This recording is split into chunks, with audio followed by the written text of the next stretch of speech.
They take all of their autistic people and use them for cyber warfare. We don't do that? One of them got a gun somehow, committed an armed robbery, 3 of them, in the car that was registered to them and registered to the base. Man, I'm a little brown for this. If you try to murder your wife, you probably shouldn't be in the army with us. Say hi to Eli. He's racially ambiguous, and Brandon, his hair is fabulous, and Donut, a dark joke disposition, and there's a fat electrician. Welcome to Unsubscribe. We're going on tour! We are going back on tour, and we're going to announce the dates and the locations this time. A lot of you guys were complaining that we weren't hitting the Midwest and a lot of other areas, and you know what? This time, we're making things right. Not because Nick made us. You forced us to go there. I love the Midwest. They've got so many great landmarks, like, this time around, we let you guys pick the name of the tour, and what did they pick? The Geneva Suggestion Tour. Oh yeah, help us name it. You know, we get to go out and you hang out with you guys. What does that remind you of? And they said, war crime. Thank you for that name. That is fantastic. We're going to start off here in our hometown of San Antonio. That'll be Friday, October 17th at the Empire. Saturday, October 18th, we'll be in Orlando, Florida, playing at the Hard Rock. And that makes me rock hard. He is. Nick, where are we going next? We are finally coming to the Midwest. On October 25th, we're going to be at the Val Air Ballroom in Des Moines, Iowa. And on October 26th, we're going to be at the Riviera Theater in Chicago. I better get a deployment patch for that. Nick is no longer in Paris. Thursday, November 13th at the Celebrity Theater in Phoenix, Arizona. Then on Friday, November 14th, we're going to go to Denver, Colorado at the Paramount. Friday, December 12th in Boston, Massachusetts, we will be playing in the Chevalier. Chevalier. Wait. That sounds French. Don't use that. What did you say? Chevalier. There you go. Saturday, December 13th at the Wellmont Theater in Montclair, New Jersey. Wait, that can't be right. We're going to Jersey? We're going to Jersey. Fuck. Guys and gals, we are super excited for this tour.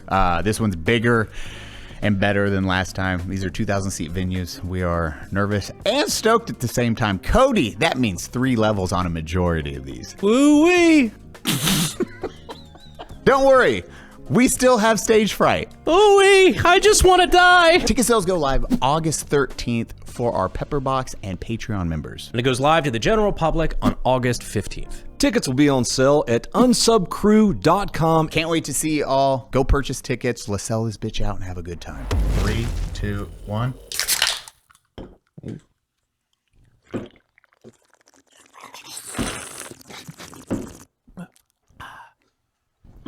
So good. Hi, everyone. Welcome to the Unsubscribed Podcast. I'm joined today by Eli Doubletap, Justin Taylor, Brandon Herrera, myself, Donut Operator. Thank you so much for coming. How y'all doing, dude? It's exciting to have you down. Yeah, good to be here. God, I keep looking at my brother. It fucking weirds me out so much. It's like Che is right next to me. I'm like, oh, okay. Nope, that's not Che. You guys actually met Justin before I did. Yeah, up in Austin. Yep. I don't remember what we were up there for. Battleships. Oh, that's right. Yeah, World of Warships. Yeah. Yep. Oh, no shit. Yeah. They gave me like some free coins and stuff. I don't know what to do with them. No, we never do. Yeah. I tried to sell them on eBay. They weren't worth a lot. They just gave you free coins? Yeah, forced upon is a better use of the word, but yeah, they were given to me. You're like, sweet, dope. You guys got coins, right? And you're like, yeah, we just got coins. It's like merch that you give out at events and stuff where it's cool to the average person. For us, it's like, fuck, where do I put this? I'll put it in my other stack of event merch. I don't know if we probably all do the same. We love the brands we work with. We all get a lot of it. We give it away to random people. I give that shit away to random people. Like, sometimes I respond to my P.O. box mail and I'll just go in my storage room and just pick up shit that companies have sent me and put it in a box and send it to random people that send me shit to my P.O. box. Half the people I give it to are the cleaning ladies at the hotel when I leave. Oh yeah, dude. Oh, dude, SHOT Show. Yeah. Those ladies walk away with gift bags of knives and whatever else. Yeah. Yeah, the other week. I just give them to homeless people when I'm walking through the Vegas Strip. Knives. Yeah. Knives and your leftover booze. Yep. Here you go. Have fun. It's a bottle of whiskey with the knives taped onto it. Have a bottle of Gentleman Jack. You accept need this this. quest? You need this more than I do. There's copper over there. That officer has copper in his blood. It's giving the homeless get guy it a out. bag of Adderall and a Glock. You'll be their leader.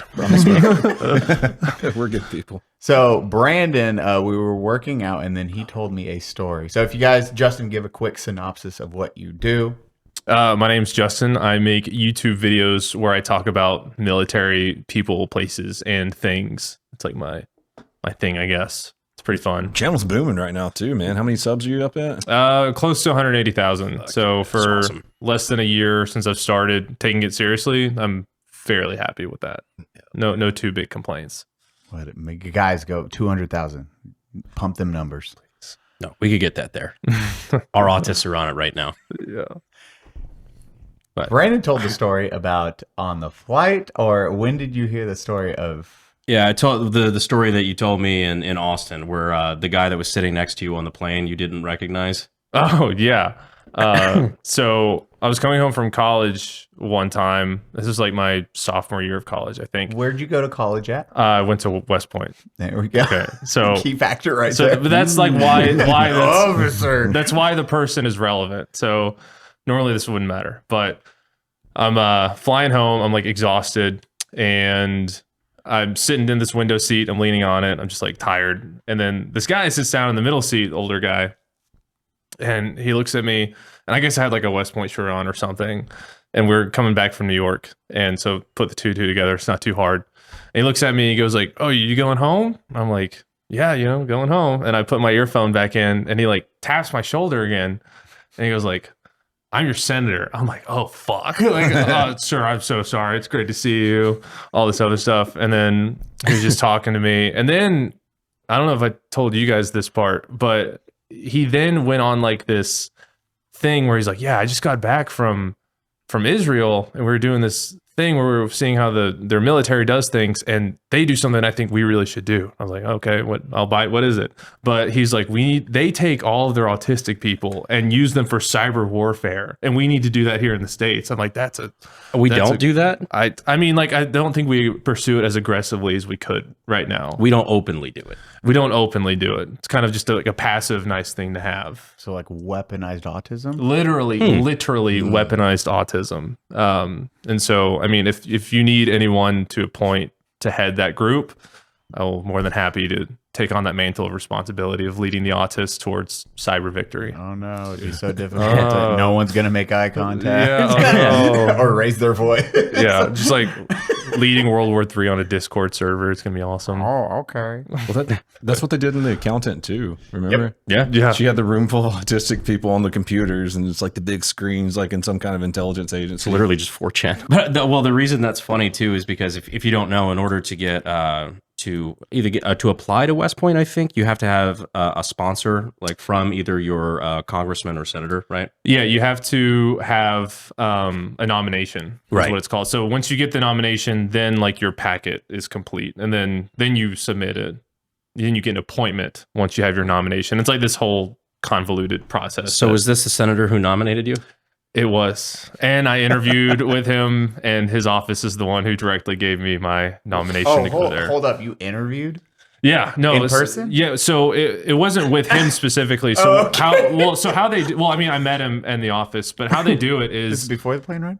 but yeah, this was like while I was still in high school. Like before he got into West Point? yeah.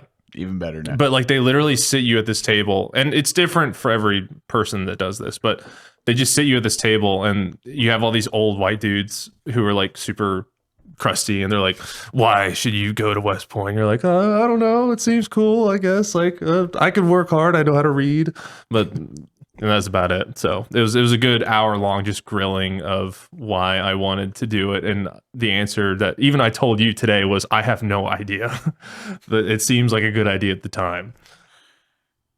I nominated you again. Fuck off, sir. Yeah, Oh, God. you're the reason I'm on the. Yeah, exactly. Like, damn.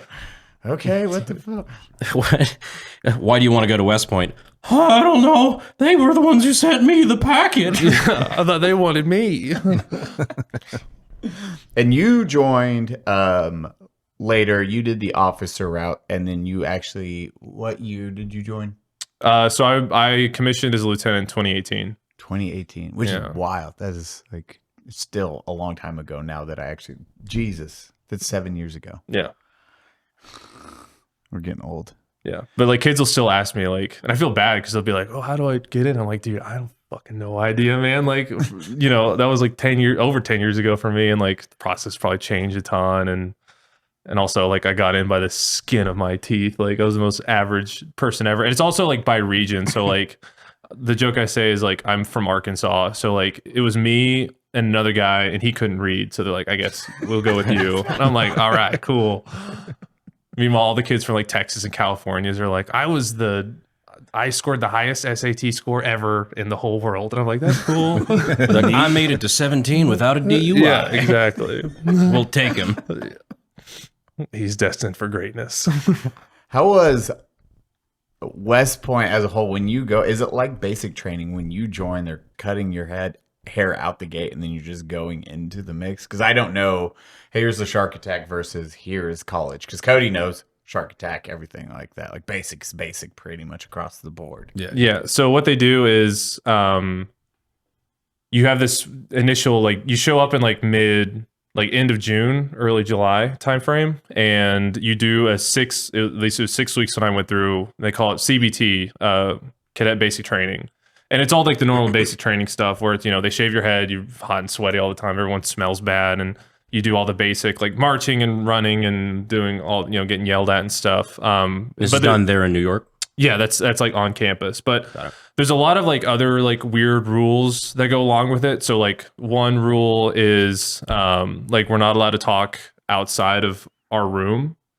Like that's for your whole first year. You're not allowed to talk outside of your room. So I went my entire freshman year of college only being allowed to talk inside of like either the classroom I was actively in or my barracks room. And like you have to walk along. I have the same rule with Sav. Yeah, and She's not just shaking her head. and like so like it's called, so they call basic training beast. And not because it's hard, but it's supposed to be like a demeaning thing where it's like, all right, you are no longer a human, you are a new cadet. And so like, you know, you have to walk around with your hands cupped like this. You have to walk, and that's like your whole freshman year too. And you have to walk like inside along with your shoulder brushing the hallway as you're going through, and you have to like square every single corner and like all these other stupid things. Like you have to set up like the tables. So how it works is like you have assigned seating tables for all your meals.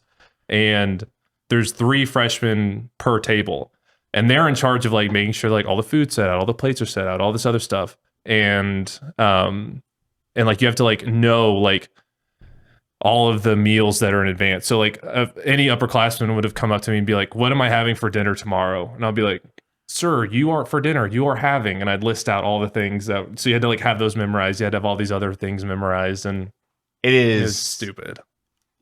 And I guarantee you did the exact same thing. But the second you are a sophomore and up, you now treat them like shit. Yeah, there's a little pent up aggression where you're like, all right, I got mine, time to get yours. And It never breaks the cycle. No, and like, you're like, this sucks. I'm gonna do it to the next iteration after me, though. yeah, like the Sounds like you just described my family tree. you know, like one thing they do, and I don't know if they're going to be happy about me saying this, but it's true, is so everyone's always just waiting for the first person to quit. So the first person to, you can quit West Point anytime before you like affirm your sophomore year. So anytime before that, you're allowed to quit. But there's always like 10 or 15 to 20 people who quit on the very first day. And everyone's just waiting around for it. So I remember like my sophomore year, we were out doing like field training out nearby, and we're like literally sitting in a patrol base in the middle of the woods, like pulling security, and someone gets a radio call, like we know it was their first day, it had only been going for like an hour or two, and they're like, we got the first quitter, and everyone's like, hey. Like it was this An hour? What the fuck did they think they were getting into? there was one this year that I saw that people were floating around where, so at the end of your first day, you have this big parade, and the whole point of that is to show like, oh, we've already taken your son and or daughter from this dirty civilian high schooler to this well uniformed person or whatever. And someone, while they're doing like a pass interview, so like while the big group was passing the general person, they just left. They like walked out in front of like thousands of people, just walked right into the stands. And there's one clip of it that I've seen where the generals like turn around like, what the fuck? Like, get the fuck back in there. And they're just dead face going. I thought that was pretty bold. So that was pretty good. Just again, back to Cody's statement. How the fuck did you think West Point was going to be this? Are people going in like this is going to be a blast? They get a party and drink. They kind of like boast it as like, oh, I mean, like they always say, you know, it's the premier leadership experience or, you know, this, that, and the other. And it's kind of like people always told me like going there is like, it's a good place to be from. It's not a good place to be. So it's like, if you can just like stick it out, you'll be okay. Whether or not that was true has yet to, I'm still waiting for that to pay off. I'm sure, you know, maybe in the next 10 years, I'll get like a cool letter in the mail or something. Asking for money. Asking for money. I'm like, oh, the government, the taxpayer funded institution needs my money. That's great. Love that. You get your name on a plaque though. With like, yeah, that'd be super worth it. Ah, man. Do you have to pay? Actually, do you have to pay for West Point? Well, it's free. All the service academies are free. So it's just as long as you get picked, then it's a full scholarship. Yeah, I mean, like you have to serve afterwards, obviously, but like, but they give you like a really small stipend. Like I think my freshman year, I made like $150 a month, which in New York gets you like to the end of the road and back. Bread. Yeah, bread. If you walk, Uber. yeah, literally. So, you know, at the time you're like 18, you're like, fuck, I don't have any bills. I can get $150 a month. This is the best fucking thing ever. It's yeah. 1, 2, fuck. Yeah. In Arkansas, $150 is pretty cool. You could take over an entire county for $150. And and position yourself with the same $150 to take over the next county. You'll probably need another inflow. You have to probably wait for the next month, but you're sitting good to. You're playing the game of Risk with rural Arkansas. Oh yeah, it'd be super easy. Dude, I can't imagine going to like a military college. I can't imagine going to college, period. But if I did, I think military college would be very low on the docket of things Eli would like to test as the dude that went to basic training. I wanted to go to the Citadel for a while, like when I was still in high school. What's the Citadel? It's kind of like a West Point thing, but it's in Charleston, South Carolina. Yeah. I've never heard of this. The only thing that I actually went to there. I went to go visit, and that was what made me realize I didn't want to go to the Citadel. Really? Like, yeah, like this actually looks kind of. I don't think I want to do this anymore. And you have to pay for it. That's the crazy thing for me is that you have to deal with all the bullshit of like a normal military college, but you're paying them to do it. Like a full tuition. That. Yeah. Didn't seem like the path I wanted to go. Yeah. No. At least you learned really quick. You're like, not today. Jesus. Beautiful school. It's very pretty. They have a cool like tile thing in the center. Yeah, I forget what they call that. But they like as a punishment, they make you walk it. It's like a chessboard. Yeah, we had to do that too. Oh yeah? Yeah, it's called walking hours. Like, but you get it for everything. So like I was late for one class once. And like they only do it on the weekends too. You have so to wear like, a clock? I wish it did something to break up the monotony, but yeah, like I was late for one class and I got 5 hours. So I lost my Friday and Saturday, like putting on full dress uniform. I had an M14 with a bayonet and my fancy uniform, just walking back and forth. And we actually got in trouble because there were so many of us. Because it was like towards the end of the semester, so like dudes were accidentally like sleeping through classes and stuff. And so they put us in like this big formation that we were marching in circles, and we got in trouble because we were doing like the 99 bottles of beer on the wall thing. And we got down to like 30. That's a long time. And then like some major came over, was like, hey, cut that shit out. We're like, oh, sorry. Back to just dreary breathing, I guess. Yeah, I forget fuck games until I hear fuck games. I'm like, oh yeah, I completely remember why. Oh, Yeah. Stand there and watch that clock for the next 3 hours. Fuck. And just walking in formation. yeah. Just in circles over and over again. We would just do like private was late.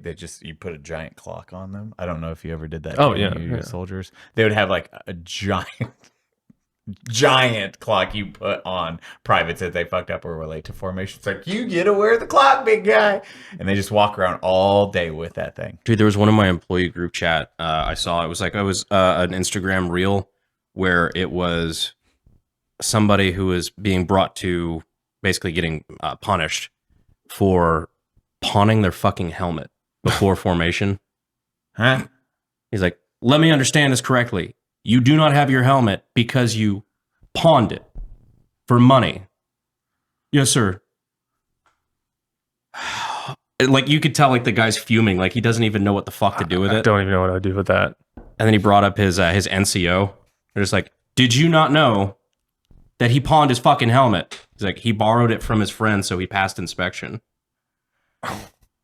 He's like, and the only thing I could think of as I'm watching this go down, because like the guy's recording the video, he's like, I don't even know what the fuck to do with you right now.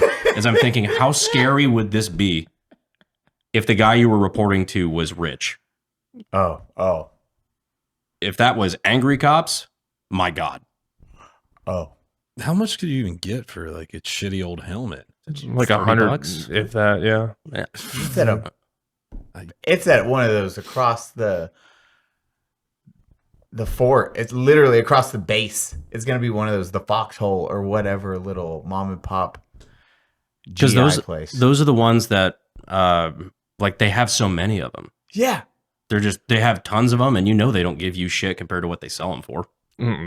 Especially still at the end of the day, more on the line of, I checked this out, my name's attached to this is a serial number, and then you walk to that place and be like, how much can I get for this?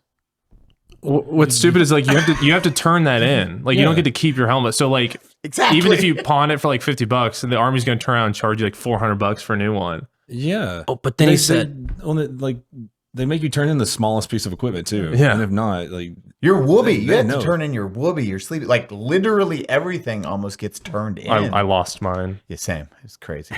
but they specifically said he pawned it because he needed money for a date, That checks out. That's private. with a stripper. most likely. That loves him. Dude, I don't know how some of these kids think they're not going to be caught. We had these two E3s when I was working auxiliary security on Norfolk Naval Base. One of them got a gun somehow, and they went to the movie theater on base and committed an armed robbery. 3 of them in the car that was registered to them and registered to the base. Like no one's ever going to find out. They stole all of like $60 in cash with a gun. 3 of them. Yeah. Well, that was the one, like those bunch of Rangers that robbed that bank. Oh yeah. You remember that? The reason they got caught, like they executed everything flawlessly, except one of the dipshits, the getaway driver, removed the front plate and not the back license plate, or vice versa. He had the presence of mind to remove one of the license plates, And then didn't. What? and that was how somebody phoned it in. Yeah. Yeah. Jesus. There's also those Rangers who like stole a bunch of stuff from an arms room from like a base that everyone already like knew and could recognize them. And like, Wait, I don't know that story. yeah, there's like these Rangers, and like apparently they were already out, but they used their VA card to get onto base. And there's a group of like 3 or 4 of them. And so they went to like this arms room, and there was a guy in there, and the one dude like fought off like 3 of them somehow, and it ended up like pulling off one of the masks of them, and then they're like, oh shit, we fucking know who that is. And so then like Bill? Oh god. yeah, the next day like they all got like hemmed up because like they stole from like their old unit, so their buddies were like, yeah, that's obviously so and so. Dude, I love smart criminals don't get caught. That's like, isn't that the saying? Like, well, I mean, obviously, because the level of stupidity on the one that gets caught is amazing to me. Like, It's like hey, the plane diagram with survivorship bias. Oh, yeah. Criminals are stupid. No, the criminals you hear about are stupid. Jesus. When you were what was your? I forgot. Like being a lieutenant, being a captain, you had to deal with some amazing Americans. Yes, I did. What is like one of the worst ones where it just stuck with you? I always love this, 'cause okay. you get to see the true shit back in the So- military. So one that will never leave me, and like to this day just like makes me super angry. And it's actually like 2 kids because they were like fucking butt buddies. And I can already hear the resentment. I'm angry thinking about it. So if I have to breathe more, it's because my heart rate's through the roof. So this guy, he gets in, brand new private, it's like 18 years old. Him and his buddy, they're like buddies from basic training, and like already they're just kind of like shitbags. Like they never want to do anything. They suck. They're like getting into fights with dudes, and like we had a really cohesive platoon and company at the time. So like the fact that they were like getting into fights with people, like fist fights on a range, we're like, what the fuck is going on here? And so like at one point we're like, oh, these dudes, like something bad's gonna happen. We need to like figure out, like it was like me, my platoon sergeant, company commander, and we're like, how do we deal with this? Before we get a chance to figure out how to deal with this, Private so-and-so one day just doesn't show up for morning formation. We're like, that's weird. So we go ask his buddies, like, where is he? We ask his roommate, like, where is he? He goes, oh, I don't know. And then, well, his car's in the parking lot. Like, something weird's happening. We're calling him a million times. We're texting him. We go to like his like family roster, like, because we had all the contact information for people's families in case something like this happened. And so like we call his mom, we call his aunts, and like after like a day, I'm like, I finally get his mom on the phone. I'm like, hey, do you know where Private so-and-so is, your son? And she goes like, yeah, he's here.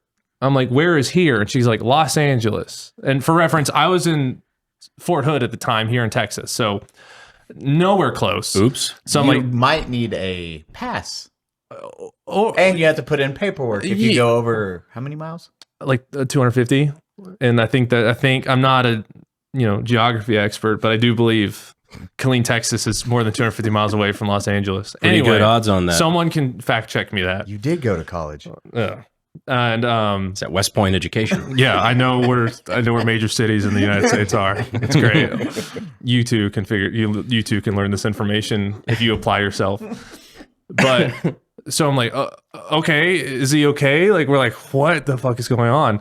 She goes like, yeah, he's fine, but we don't think he's gonna come back. And we're like, what? What do you mean he's not coming back? Like There's a certain crime that describes that. yeah, it's like, so like we're like, okay, we're like, well, we kind of saw this coming. Like we throw him on like the no-fly list. We like put him on AWOL status, all this other stuff. I finally get in contact with him. You go on the no-fly list if you go AWOL? If you are AWOL, if you're AWOL and you try to go through like TSA or you get pulled over, you're supposed to like immediately get arrested. I never knew that. Yeah. Like those dudes who like, you hear stories where dudes are like AWOL for like 30 years or something. That has to be the most stressful thing because you get one ticket, you get pulled over one time and it's like, you haven't been to Fort Bragg in 30 years, but boy, you're going back. Like, anyway. Jeez. What do they do with people like that? Like, let's say you've been AWOL for like 2 years. They catch you. What? If it's like I think it's like, there's like, it's not really a statute of limitations on it, but like kind of how I've seen it is like, if it's like 30 years or something crazy, they're just gonna be like, all right, man, like here's just some really quick paperwork and like send you on your way. They might go to jail. They might get a fine. At that point, it's kind of like, whatever. Not like we could use you now. Yeah. If it's like 2 years, dudes will typically get like arrested and like actually serve like a full punishment, like get crime, maybe sent off somewhere depending on like what they did, because a lot of times like if a dude is caught AWOL, he's being arrested. So you're stacking up stuff on top. I can't imagine living 30 years without flying or having a cop run your information in any way. It doesn't always work, but that's how it's supposed to work. Right. So like the first thing we did was, and like for us it didn't work, and I'll get to that part later because like as soon as we found out, we're like no fly list. Anyway, finally get a hold of him and we're like, what is going on?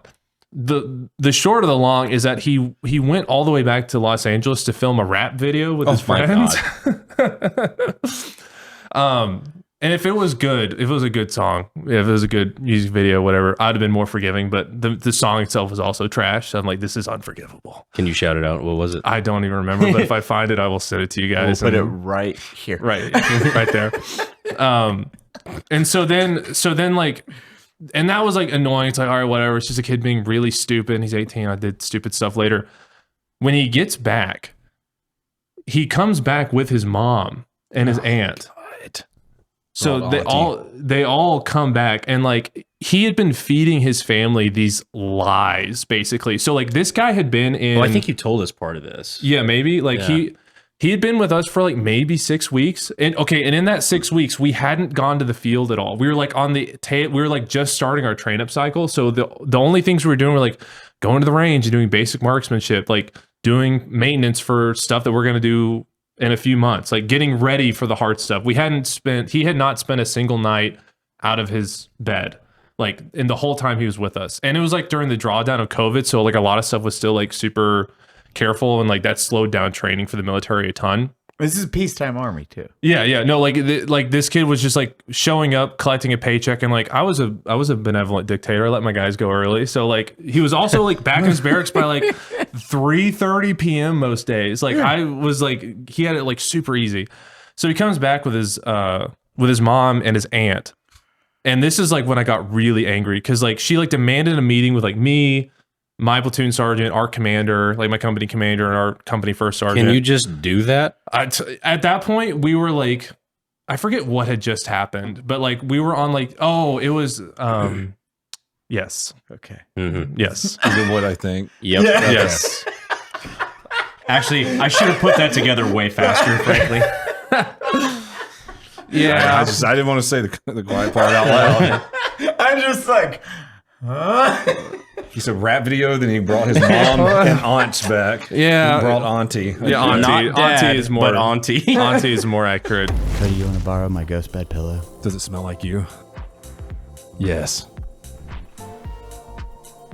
Do you feel that cooling technology? It's definitely not a hot pillow. I gotta get out of here. Give me my pillow. I'm the one that has to sleep here. You guys have your own houses and your own pillows. Quit touching it. All right, real question. Can the gang do a pillow fight? Not with these. They're A f***ing heavy. slow It'll motion hurt. pillow fight? No, they're heavy. It'll hurt. Are they really? Yes, they're premium. Dude, that would actually suck. That actually, I don't think I'd want to get smacked with that. I'm swinging it hard, okay? Your son, you walk up and just tee off on your kid. If I smack you with this, you're going to be a ghost. And get this. They're built to last with a 20-year warranty, and they have a 3-month free trial period. What do they do with all the used mattresses that get returned? Not black lights. They have a complete sleep setup. For spooky sex. Boo. GHOSTBED has it all. Adjustable bases, sheets, pillows, and full bundles to upgrade your whole bed. With over 20 years of sleep expertise. Which is really amateur hour. I've been sleeping for at least 30 years. Family owned and handcrafted in the USA and Canada. Ew. Ew. Canada. And trusted by thousands of happy sleepers. Like Cody. Brandon. keep that. And Nick. Yep. They have over 60,000 5-star reviews. And you get an extra 10% off when you use code UNSUBSCRIBE at checkout. Head over to ghostbed.com/unsubscribe to get started. That's ghostbed.com/unsubscribe. Use the code unsubscribe to sleep better and stay cooler. Word to use, I would say. Guess that race. Who's that Pokemon? Yeah. Well, it's the same thing, like arresting people. You would have mom and auntie would always come in with the 18, 19-year-old, needs to speak to the arresting officer, needs to speak to their sergeant, lieutenant, and the chief of police. Yeah. Need to speak with them right now. Yeah, she was like demanding like our like full bird colonel. I'm like, I think he's a little busy for what's going on right now, but I'll shoot him an email. Never shot him an email. I was gonna say, I didn't know you could just walk onto a base and demand parlay with whoever runs it. Something had just happened. I think it was like some big scandal, I think, had just hit around that time where we were all like super sensitive to that kind of stuff. So like even our commander was like, hey, we're like in full damage control right now. Like if one more thing hits the media from this base, like, because it's Fort Hood, so like a lot of bad stuff at the time was coming out of Fort Hood. Like if one more thing comes out of Fort Hood, like we're all toasted and we're never going to see the light of day again. Yeah. And so we're like, yeah, sure, whatever. And so she had this like notebook, like, you know, like the black and white splotchy notebooks you give to like third graders. Like the composition. Yeah, the composition books. It's wide. Of course, it's wide. It's not going to be college ruled because those lines are too narrow for these kinds of people. And this situation makes me angry. And it looked like she had like these notes that she had written, and it was scribbled as if she was holding the pen down like this, writing like this, and like the most unintelligible things ever. And she's like, well, these are all the things you did bad to my son. And she's like, you waited until you got there to write them? The handwriting looked like she did it while like trying to balance on like a unicycle or something. It was anyway. Oh, you didn't see her using the pen. No. Just, I just figured based on the size and how, not to be like that guy judging people on their handwriting, but there is a level where you're like, all right, there's something like wrong barely here. literate. Yeah. And she's like, you've been emotionally and mentally abusing my son. And and like you starved him. So like he got COVID once and he had to like go in quarantine for a week, and like you starved him for a week. I had to send him money for food. And we're like, we literally had a detail of like 10 dudes who would regularly bring people food. And like we asked his roommate who's quarantined with him, we're like, hey, you guys got fed, right? They're like, yeah, we didn't even eat half the stuff you guys gave us because like we just ordered pizzas. And we're like, okay, so obviously not. And so we're like, okay, well, There's where that food money went, though. yeah. And so it's like, well, and like at the time I was like, all right, well, maybe I missed something. Like, you know, I'm 3 levels up from where he is. So maybe like his team leader or squad leader or section leader doing something that like I missed somehow. I'm like, can you please give me examples? Like, I want to make sure this isn't like a thing. And they're like, well, we don't. And she's like flipping back and forth between the same 2 pages. Like, well, I don't have any here, but you've been abusing my son. We're like, all right, I don't think we've been abusing your son. I think he's been doing just fine. Could you please give me examples? Because I think you're just a bitch, but I want to make sure. Oh, at that point, like I was just like, Exhibit A. It's a bad drawing. yeah, It's just mean army man. Mean army man, like, oh. yeah. He's crying big tears. And she's like, you haven't been taking his asthma into account. We're like, your son has asthma and he signed up to be in the infantry. Like, what are you doing? And she's like, well, he lied at MEP about the asthma thing. We're like, okay, so perjury. So that's very illegal. Well, also, he lied. Yeah, interesting. And then I remember like they're like, okay, well, we think I should mention this whole time it's just him and his mom and his auntie talking at us, and he's like sitting in the corner like all hunched over, like all like whatever. And we're like, oh, I fucking hate you so much. Like I'm just looking at them like I'm gonna rip your throat out the second these people leave. The 18-year-old kid. Oh yeah, and so they're like, well, I think I don't know if I'm allowed to. Hopefully, I'm allowed to say this, but he's like, oh, you know, like, and you guys have made him like. We're like, okay, like you've said the magic words, like we'll go do the little checklist we got to do now, and then like, so I had to like escort him over to the hospital. And I remember there's like a little incline. And I should also mention, mommy and auntie were not in the best shape ever. So this is like a small win I had for the day. Mild shock. Yeah, yeah, really. The parking lot that we stopped at was like slightly downhill of the hospital. So I like walked really fast up the hill. So I just heard them go like behind me. I'm like, that's my only win for today. Like I had to get that in. I'd been like, man, first off, statistically speaking, he's not white, so he's not going to kill himself. True. Second, why are you winded? Yeah. Okay, just go on. But and so like when we got there and I go because I'm an escort at that point. I'm not allowed to leave his side, like legally according to the army, not allowed to leave his side. And so we go into this room and it's me, him, and this, you know, army psych, and they're like, oh, okay, you know, you're and all this other stuff. And she goes like, well, I don't. Then like they talk for a few minutes, and she's like, the psych was like, I don't think you don't have a plan to kill yourself. And he goes like, oh, I'm gonna take a lot of pills. And she goes, there it is. And she like writes it down. I shit you not, that's how the conversation went. And then like she pulls me outside. She goes like, is he in trouble or something? I'm like, yeah, he's in a lot of trouble. And she goes like, yeah, that makes sense. Yeah. And then the sudden onset disorder. It's crazy how that works. But run away. But stick. Yeah. But for the next like 6 weeks, because it's not just instant, like you're out the next day. He had to like do all this out processing and like get cleared by mental health and all that other stuff. So he was still with us for like 6 weeks to 2 months. And like sure enough, someone's like, hey, we got to paint. So I'm like, stop there.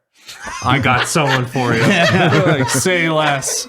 To the point where like even my own commander is like, hey Justin, we got to cut that out. I'm like, I'm gonna keep fucking destroying this kid, like I don't care. And because he caused me like so much. That was like 90% of my time then turned into like dealing with this kid instead of like my actual soldiers who were like motivated and wanted to train. And we were like on the upscale of like a training cycle. So I'm really fucking busy. I'm trying to focus on the other things, and I have to make sure that like this guy checked into the CQ desk every hour to make sure he didn't, you know, off himself or whatever. If you're gonna steal valor, we're going to make you pay for it. Oh, yeah, he paid for it. But, so he had a buddy, and his buddy was like this like super hick kid. And no one in the platoon liked them. No one in the shocker. No one in the company liked them. So they kind of like just banded together, and we're like, if we could just like, we're like, my boss is like, okay, these people are cancer, and we have to keep everyone away from them so they don't infect anyone else.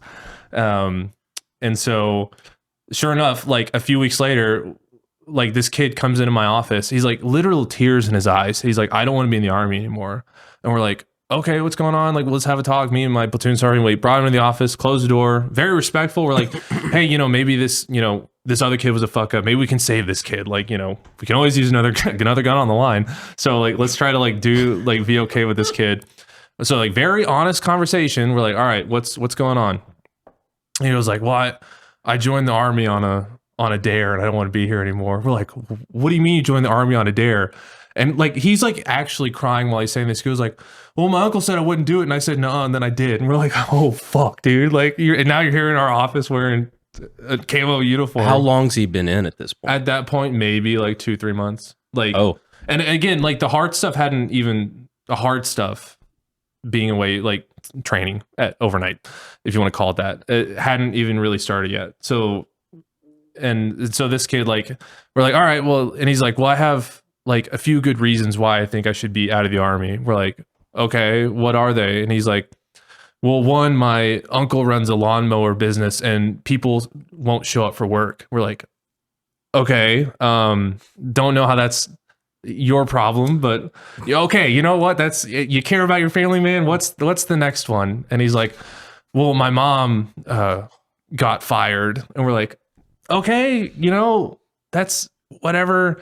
And then two things that aren't relevant so far. We're like, all right, really hoping for this third. And hey, terrorism, can you take a pause? This Mom guy got laid off. Mom got laid off. Just at least wait for the unemployment to kick in and then keep doing what you're doing, true believer.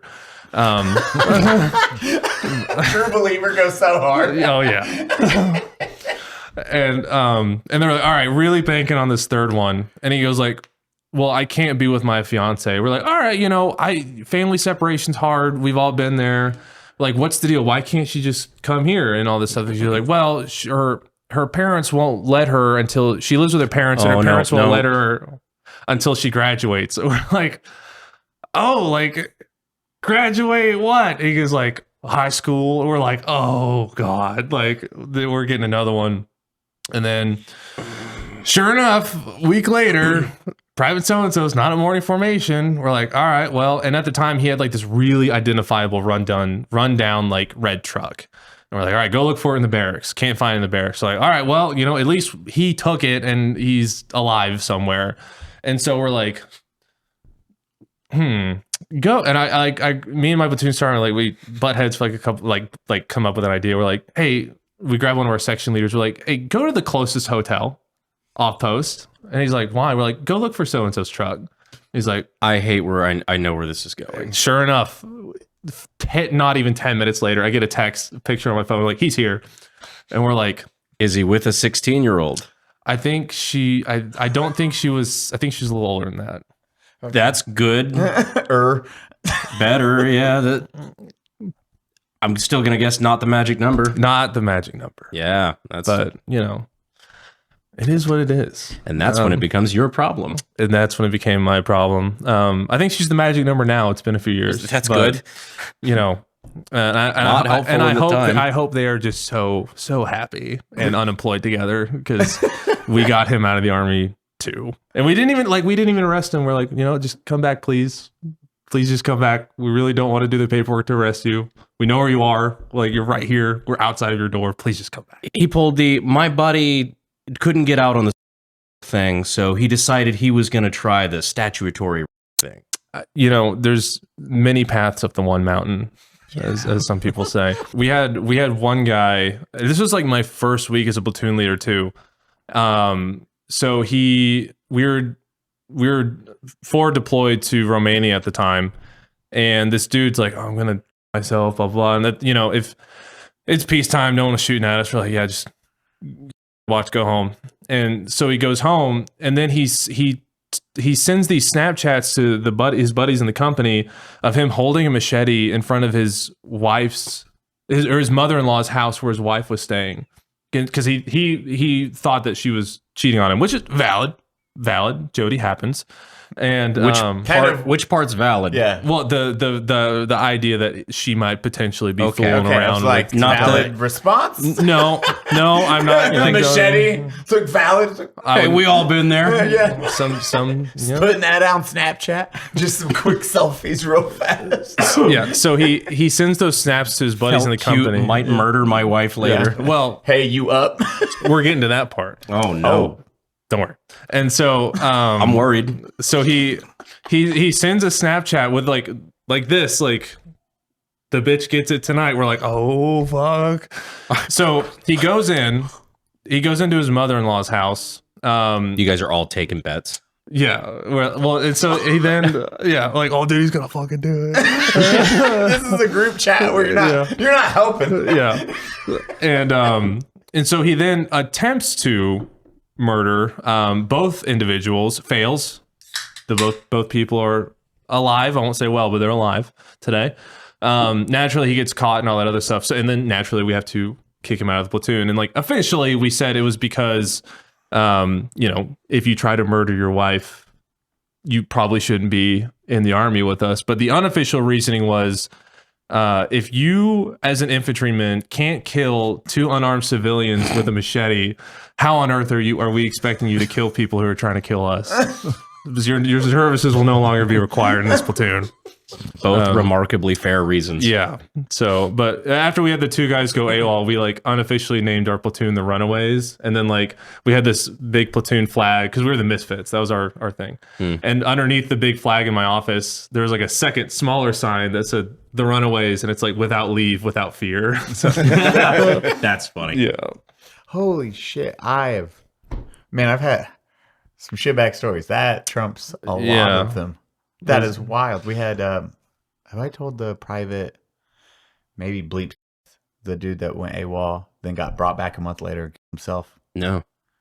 Like, same thing. He got captured. Got caught. He ran away to, like, another state. They got him at, I want to say, an airport. They brought him back, and then it was like, hey, we're just going to kick homeboy out, and we'll start that whole process. So watch if they do that, because he went that route. I'm going to off myself. You have to do an hourly check-in. 24 hours. 24. Yep. Oh, Yeah. Oh dear God. Like and a lot of times they'll make you sleep next to like the so like every barracks has like a CQ desk. It's like literally a desk with a person at it 24/7. No, even on like Christmas and everything. A lot of times they'll move their bed there, like literally in the middle of a hallway, just some dude's bed, and that's where he has to sleep. Because otherwise, like he has to like get up every hour in the middle of the night and like be at this desk, be like, I'm still alive, and go back to his room. it's the most, dude. It is annoying because now your entire team, squad, platoon have to worry about this dude because they even made a joke about that. Like, oh, and now okay. they know. Well, and they can see it. Like, oh shit, it's that guy. Hey, Cody, you want better sex? Hell yeah, brother. Woo! Same. What about you, Brandon? Is that an offer? Yes. Yeah, it. Why not?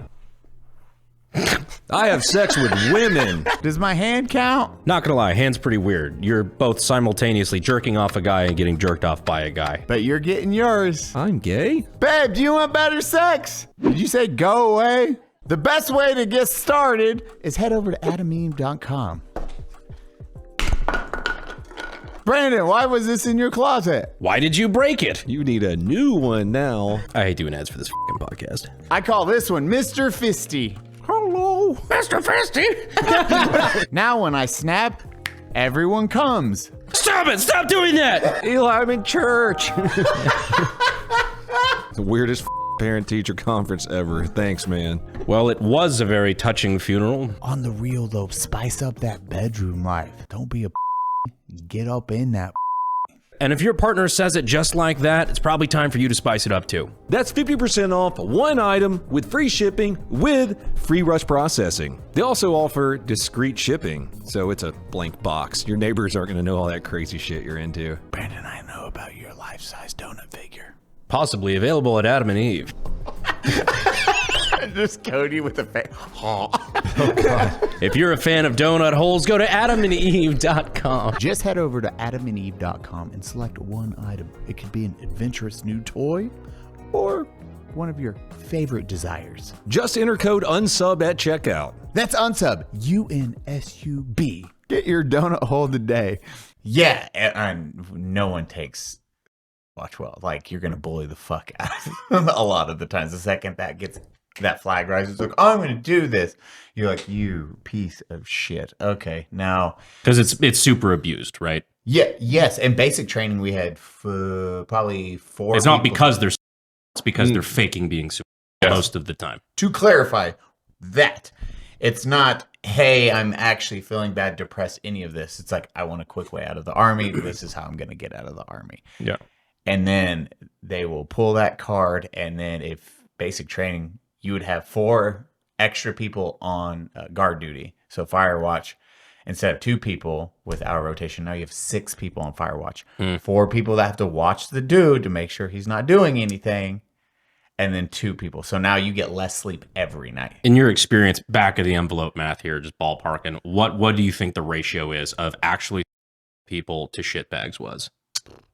I mean, it depends. Like in basic training, like you're saying, it's going to be a lot higher. Like in my unit, I think I can honestly say, because like we had like a few like actual attempts where it's like you wake up to a phone call, you're like, oh fuck, like never saw that coming in a million years. And then it's like I can honestly say was like my only one. I'm sure some people have higher, lower numbers depending on like where you're at, but like it definitely, at least in my personal experience, the ratios favored like actually helping the dudes, because like if someone's faking it in that situation, like it's so unbelievably obvious, and that's why like people are harsh on them, because it's not like, oh, you know, maybe it is, maybe it isn't. Because like we had a guy that actually did do like a attempted. Everyone was volunteering to like help him out, because like, oh fuck, like this guy was like really he got in some personal trouble. He didn't see a way out, you know, all that stuff. And like everyone was like moving mountains to like help him out. But then it's like when it's this kid who everyone knows is just fucking trying to get out of the army as fast as they can, like then it's just wreck him and make his life. Kicking the cots in the middle of the night. Literally. Yep. You up? You okay? You good? You good? Because it is night and day. You know when somebody's actually going to do it versus that. And we will help. Oh shit, like homeboy's going through a bad one. It's not like I'm running away and then you get back. It's like, well, I'm on this watch. Like chances are it's happening while they're enlisted, or the few we had, we didn't see coming. And then afterwards, we never seen any of my buddies that did it afterwards. It was like, get a call, get a text, it's like, hey, this just happened. You're like, what the fuck? What the fuck happened? Those dudes make it like as transparent. They're like, I'm gonna do this, boo hoo. You're like, fuck you. So basic out of the 4 dudes, it was each time it was just not even a cry for help. It was just, I want to get out of the military. Yeah. Out of anybody we know, I don't think there was ever any of us would have ever said, oh yeah, it's going to be that guy. Yeah. Oh, Like, it's yeah. Exactly. Never is. Yeah. No. I can't think of a single one. Never. Literally, I do not have a single one of my friends that I was like, oh, I seen that coming. It was always like, what the fuck? Holy shit, what happened? Okay, let's play catch up. Let's talk to the family. Well, I just talked to him a couple months ago. And the only sign is the lack of communication starts happening. They go quiet. They'll start giving stuff away. It's like, hey, like, here's this. Hey, I want to take care of you. And then they just pull into this little dark hole, stop communicating, and then isolate themselves. And then, oh shit, that's what happened. That's why the statement, check on your homies, is always Going to say this might be your, you know, reality check. Maybe it's time to check up on that guy you're thinking of. Yeah. Never hurts. Just talk. Just be like, hey, what's up? How you doing? Get that conversation going. Just get a normal conversation going. A lot of the time, that's all it takes. And if they're like, oh man, actually, I'm having a bad day, or I'm having X, Y, and Z, reach out. Just be like, hey, tell me about it. A lot of time, communication goes really far. It lets them open up. That second part's pretty important too. Don't just check on your homies. Like, honestly, man, things aren't going really well. I'm having this issue. Like, damn, that sucks. Merry Crazy. Christmas. Hit him with the Yeah. That's crazy. That's crazy, man. Anyway, have a good birthday. Happy Hanukkah. Yeah. Don't do that. But yeah, and it makes a huge difference. If they actually open up, talk to them. Reach out, have an open conversation with them, see what's going on. It's going to it might take an hour, it may take 2 hours, but at the end of the day, they will feel way better because now they're sharing that load, that backpack, that rucksack, and it's a lighter load. So then they can face that next day, and it's super helpful. But you were in the middle of the story. Sorry, with Now I'm the guy. like, maybe this story, because homeboy, this is one of those hard ones. Now I'm like, we might just not do the story because we'll do the story on a different day. on a lighter note, how are things doing now? Good. Got out of the military back in May of 2024, and then Oh wow, pretty recent then. yeah.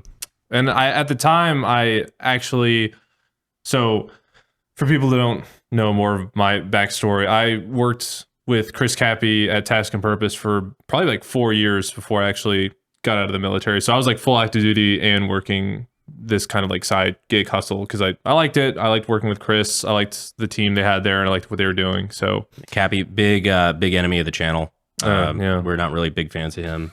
I will do whatever you say. I'm against him now. No, we've had him on before. He's a cool Yeah, guy. no, I love that guy to death. Shout out to him.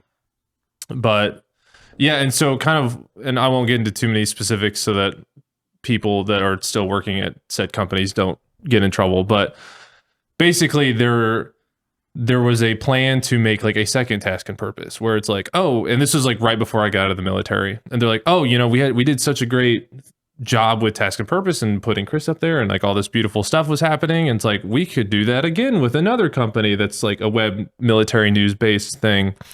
And so they're like, oh, Justin, you have been working with us for a while and you've been on camera before, you are a good fit. And I'm like, all right, great.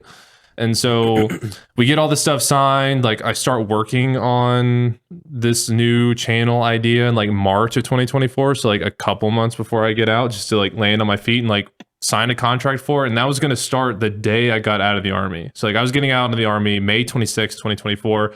My contract started May 27th, 2024.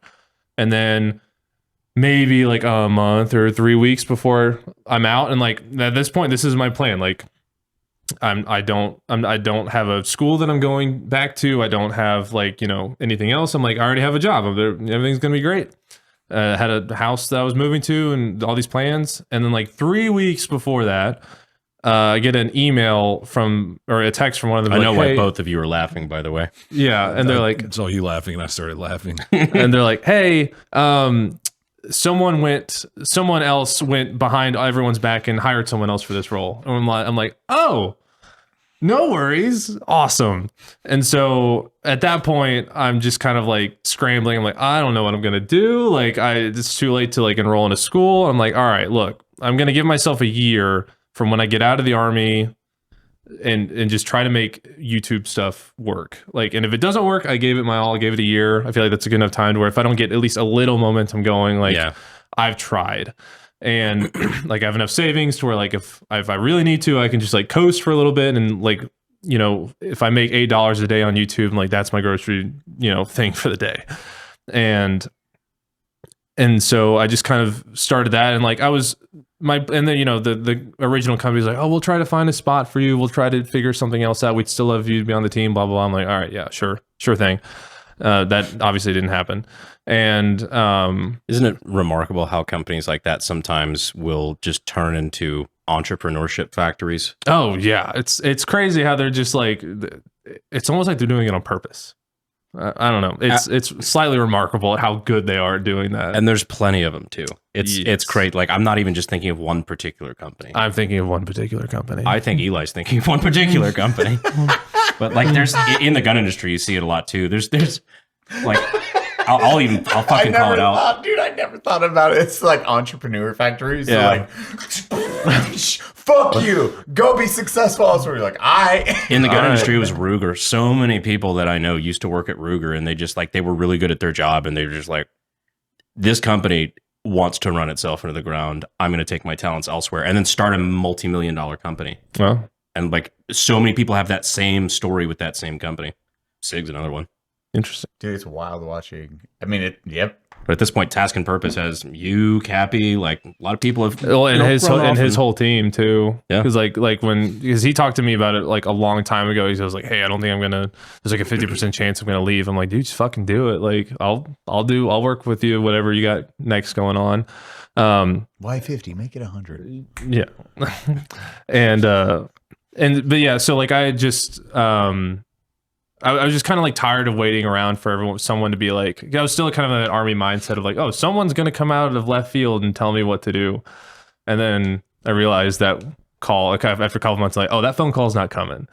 And so then I was like, you know what? Like, I might as well just do all this on my own. Like, I know how to do it. I know how to write for an audience. And like, honestly, like the things I started putting out was just stuff that I thought was interesting that didn't really fit into like what Chris Cappy was doing or like the other channel that I was working for was doing. Because I feel like there's like just a lot of just like weird random military information out there that like doesn't quite fit into like, you know, the current news cycle or something. So like one of the first things I wanted to do was like, hey, you know, like the military has an entire roster of fake countries that we use with like these huge in-depth backstories that, you know, it's like this huge world building thing and it's all available for everyone to look at. And it's like super in depth and complex. And like, I've even like recently interviewed some of the people who like built it and like, they go even into more, even more depth. And the I'm like, Army built its own RPG. Yeah. Like MMO. Yeah. No, like it, like they're, well, you joke, but they're like actual like I know. tabletop Yeah. RPG games. Oh, that really? you- Oh, wait. Like, Yeah. oh, shit. Okay. Yeah. Like it's a thing. What? It's a thing. Like the military legit has like tabletop games that are meant for like wargaming certain. Strategy? Yeah. Like, and you play as like, you know, these fake countries, like, you know, Denovia is not Heard of Russia. Risk. It's like super Risk, but like more boring. It's called Warhammer. It's kind of boring. Exactly. 40K. It's Warhammer 40K, but boring. I wish it was nearly as cool as Warhammer, but it's still like interesting because like, you know, you'll have to do like these battles, but then like you'll get to like a battle point and then you have to like, and it's like normal like dice and stuff you have to throw, but also like a lot of the times like you can interject and be like, all right, we're going to do like a full operations planning around this battle right here. And so then everyone like stops playing and you go do like a full actual planning scenario. It's like a with- breakout table. Like, yeah, all right. like full on like, all right, we're going into a 12-hour planning cycle. Like, let's go. Was And it like Civilization, which you were talking? Like a little that meets Risk meets. almost like it's just like super in depth. It's like if you wanted to play Risk and you like go into a battle and it's like, okay, now instead of like, you know, 3 army people versus 4, it's like, okay, they have this mechanized battalion versus our mechanized battalion. It's like, all right, and we have arbitrarily decided that this battle is going to take place on this map that we pulled from, you know, because all this stuff is built in. It's called dope. It's called the decisive action training environment. That's the name of like this whole fake world that they've built out. And so like They were one letter from DICE. I know. Wait. No, No. more than Cut that. That was so bad. Brandon's new ad for going. I can't spell. God damn One it. thing from Dice. I can miss say Shit. date. Like it's called Dace. Brandon Herrera, 2025. I was thinking the T. God damn it. I'm gone. Fitting Fuck into off. the camera. It's like, My brain caught up a second later. I'm like, wait a minute. how have I never heard of this game, by the way? That's why I didn't go to West Point. Yeah. Yeah. So like when I played it, it was like we had just like these 3D printed pieces and like This these sounds Ziploc bags. dope. It's Like Cody, like me and Cody that sounds looking cool at as each other, I'm shit. like, I fuck with this right now. it's pretty cool. And like what you're supposed to do is like, and I can say this if we cut back, but like, yeah, like you're supposed to like just pull like all this information from like, it's like, okay, I want to do a battle against, you know, the fake Russians and you're fighting actually like Russian equipment people. So you go into the date and it's like, all right, you have this fake battle group and it's like meant like this and it fights like this and it has like full, like if you want to get like super fucking autistic with it, you can be like all this crazy stuff. And it's built on like actual, Dude, no, like for real, just hear me out for a second. This, because we'd play this game, right? Oh, yeah. This sounds like something you play, but then you make it a social game aspect where it's also the negotiations That's why Commander and stuff like that does good, because you're allying and you're teaming up to take somebody else out, or like this with that social element would do really good. Well, and the fun part, like with with that social element is that like what I would always play, it would be like I forget what they call it, but like you're basically like the referee essentially, and like the whole game is kind of run by the American side, but like the referee is going to be like they go through like a full plan, right? And they lift out the plan, and that's the not fun part because that's like 12 hours of fucking. Yeah, you're the dungeon master. Yeah. Yep. But like it's the UN. like I'd have a guy be like, oh, our this unit destroys this unit on this objective. I'm like, that weapon system cannot destroy that unit. Like you're shooting a saw round at a fucking T-72, and they're like, well, it does something to it. I'm like, no, it doesn't, dude. Like, You die. Yeah, it alerts them to your position. yeah, is what it does. draws a line straight from your face to their gun barrel. It works great. Brandon, do you need not One more time. You got this, buddy. Brandon, can you Brandon, do you Almost like there, bud. Brandon, where do you store your firearms? All over my house in every fucking crevice. Well, do I have the product for you, Nick? Show 'em. Here, hand it to me, Brandon, so I can show you. Brandon, this is STOPBOX. STOPBOX. We love box. You selling me? What's in the box? You have to open it and find out. All right. Well, let's see if I can do this. Oh wow! Look at that. Oh, it That didn't was stop easy. you. Can I hide my goop in that? You can hide your goop in that, Cody. Cody, do you know why I love this thing? Why? Why? Why, God? Why? Because you don't have to use keys. Gun not included. Cody, you've got multiple cats in your house, including Squirt, who's quite the scrapper. Would you want Squirt to have access to your firearms? No, he's violent. Well, then STOPBOX is the perfect product for you. No cats getting inside that. Or people without thumbs. The nice part is it is actually TSA compliant. I didn't actually know that part until a couple months ago. That is actually really cool. You just put a little lock through there. Exactly. When you check in a pistol or any gun, if there's a hole that a lock can go through on whatever you're checking your gun in, you have to put a lock through that. This has one hole, so you just need one lock, easily accessible once you land on the ground. I know you're not normally a one-hole kind of guy, but this is definitely an exception to the rule. And never worry about tariffs because everything is sourced right here in the USA. Wait, what are tariffs? Like, I'm pretty sure I shot a few of them. For a limited time only, get 10% off your entire order if you use code unsubscribe at checkout. And right now, if you buy one STOPBOX, you're going to get another STOPBOX free. So that's 10% off plus buy one, get one free when you use code unsub at checkout. That's StopBoxUSA.com. Discover a better way to balance security and readiness with StopBox. StopBoxUSA.com. Use code unsubscribe. But yeah, and so yeah, there's like this whole world that like they built upon it, and like there's like weird reasons as to like why things exist. So like their version of Korea is called Torbia, and there's North and South Torbia. But the thing is, sounds like pig Latin. Kind of like, well, it's not Korea technically. Yeah. Well, the funny thing is that like normally like Denovia in this where it's like Russia is like it is Russia, and like Irania is not Iran, it's Irania, but it is Iran. It's at the same place. Yeah. But like with Korea at the time, they weren't really focused on Korea, and they just needed a place where they had a lot of like satellite imagery of. So it's like some random island in the Philippines. And so it's like kind of funny to think about, like, I like to think about like tropical Kim Jong-un, you know, like that's like just like him, like in flip flops or something. Yeah, a specific skin where he's like still like scary and doing like all the normal stuff, but he's just like in flip flops and like New a Hawaiian communist shirt. dictator skin just dropped. Yeah, I think that'd be awesome. How the fuck have I never, like, this is something you do, like, clean, work on this, if we can do it in a social element with risk, where you just get to play with 6 people, each person has a country, and then you're talking it out to partner or trade parts.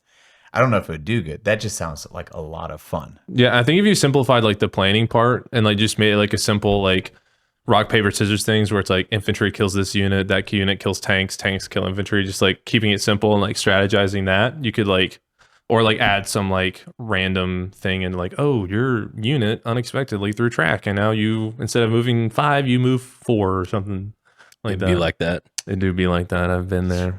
This gun is pretty gay, but I'm not gonna lie, it's neat. I don't know. I'm trying to acquire right now a corner shot, which as we just talked about a little bit while we were on break. I think it's Israeli. Mm-hmm. And it's like a carbine that folds 90 degrees around a corner, so you can look and shoot around a corner. At the end, it's like a full auto Glock. That's just at the very end of it. Yeah. How the fuck? I was gonna say the recoil has got to be gnarly because I've never shot one. I've never even seen one in person. I'm in there. But it's got to just twist your fucking grip. That's what does it. Is it right or what? Which way does You can it? both. Probably do both. Yeah. There's like a little handle that you like do this with. Because it's straight until you can, Same. crook it around. God damn it. Well, this way you figure it brace because when you're shooting this way, now it's this way. Your hands here positioned. You're more stocked. But if it's shooting, know what I'm saying? Yeah. That would be a But wild. I recoil. assume it varies dramatically based on the corner you're trying to shoot around. Yeah, but I'm still like, I'm gonna 90 degrees this way. It's like, ha. I don't know, bring up the clip of Angelina Jolie swinging that shit around in a pharmacy in the movie Wanted. Thank you. I've never seen that movie all the way through. A lot of slow motion headshots in that one. Yeah. Morgan Freeman getting domed in the forehead. Spoiler alert. Yeah, Wow, I thank saw you. that bit. All right. The movie's only 20 years old now. No, we can't. I like they did the test. Like, this doesn't work, by the way. Like, no fucking shit. Physics, I'm not gonna be like, Cody. Oh, he's dead. Like, you might be, I don't know. I don't even know if you could do that with something as slow moving as like a bad airsoft gun. No, because when you pull it, it's just Yeah, gonna exactly. go straight, whatever. It leaves that barrel. It's like, I'm going out The barrel's now. going straight. Yeah. Yeah. I think Mythbusters did. They had a machine that like whipped the gun, and guess what the bullet did? Fucking went straight wherever it left. Like, Yeah, but they can control their adrenaline in the movie. Oh. Super speed. I forgot about that. Thank Is you. that really? Yeah. Oh, brother. That's why they're all super assassins. They can control their adrenaline, do like all this crazy shit, high speed stuff. I feel like there's a doctor out there that is feeling the same way now that I feel when I'm watching bad gunplay in movies, where they're just like, that's not how it fucking works. Brandon, they do like a room that is a 360, and he just curves it hard enough the bullet goes. Carricker did it. Yeah, but he had used a barrel PVC that pipe. Yeah. yeah. That was great. That was actually, I think, the craziest demo ranch video. R.I.P. Pour one out for my homie Carricker.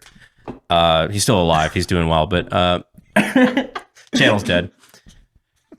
The PVC shot that he did, where he just had like tubes, where he's like, can I shoot a bullet into pipe, and just kept bending it crazier and crazier directions. Like, he did like loop-de-loops, all sorts of shit, and it actually worked. It is the most Looney Tunes ass shit I have ever seen. I would have never expected that to work in real life. And what rounds did he use to do that? I think at one point he even used 50. But like he was using like pistol rounds and stuff like that in the beginning. I don't know how the 50 cal worked out. I just know he tried it. It wasn't in the end. It was just shooting shrapnel out because the bullet was breaking apart so bad. Or something. That tracks. It was yeah. cool. We were in that video together, right? I was not. I didn't see it in person. Oh, okay. Yeah, it was wacky. A couple of the bullets just shot right past the little bend in the barrel.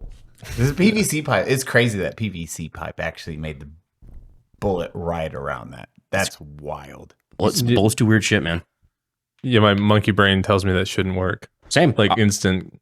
It would travel like PVC, it just, and then go. I mean, they had like a 90-degree one, didn't they?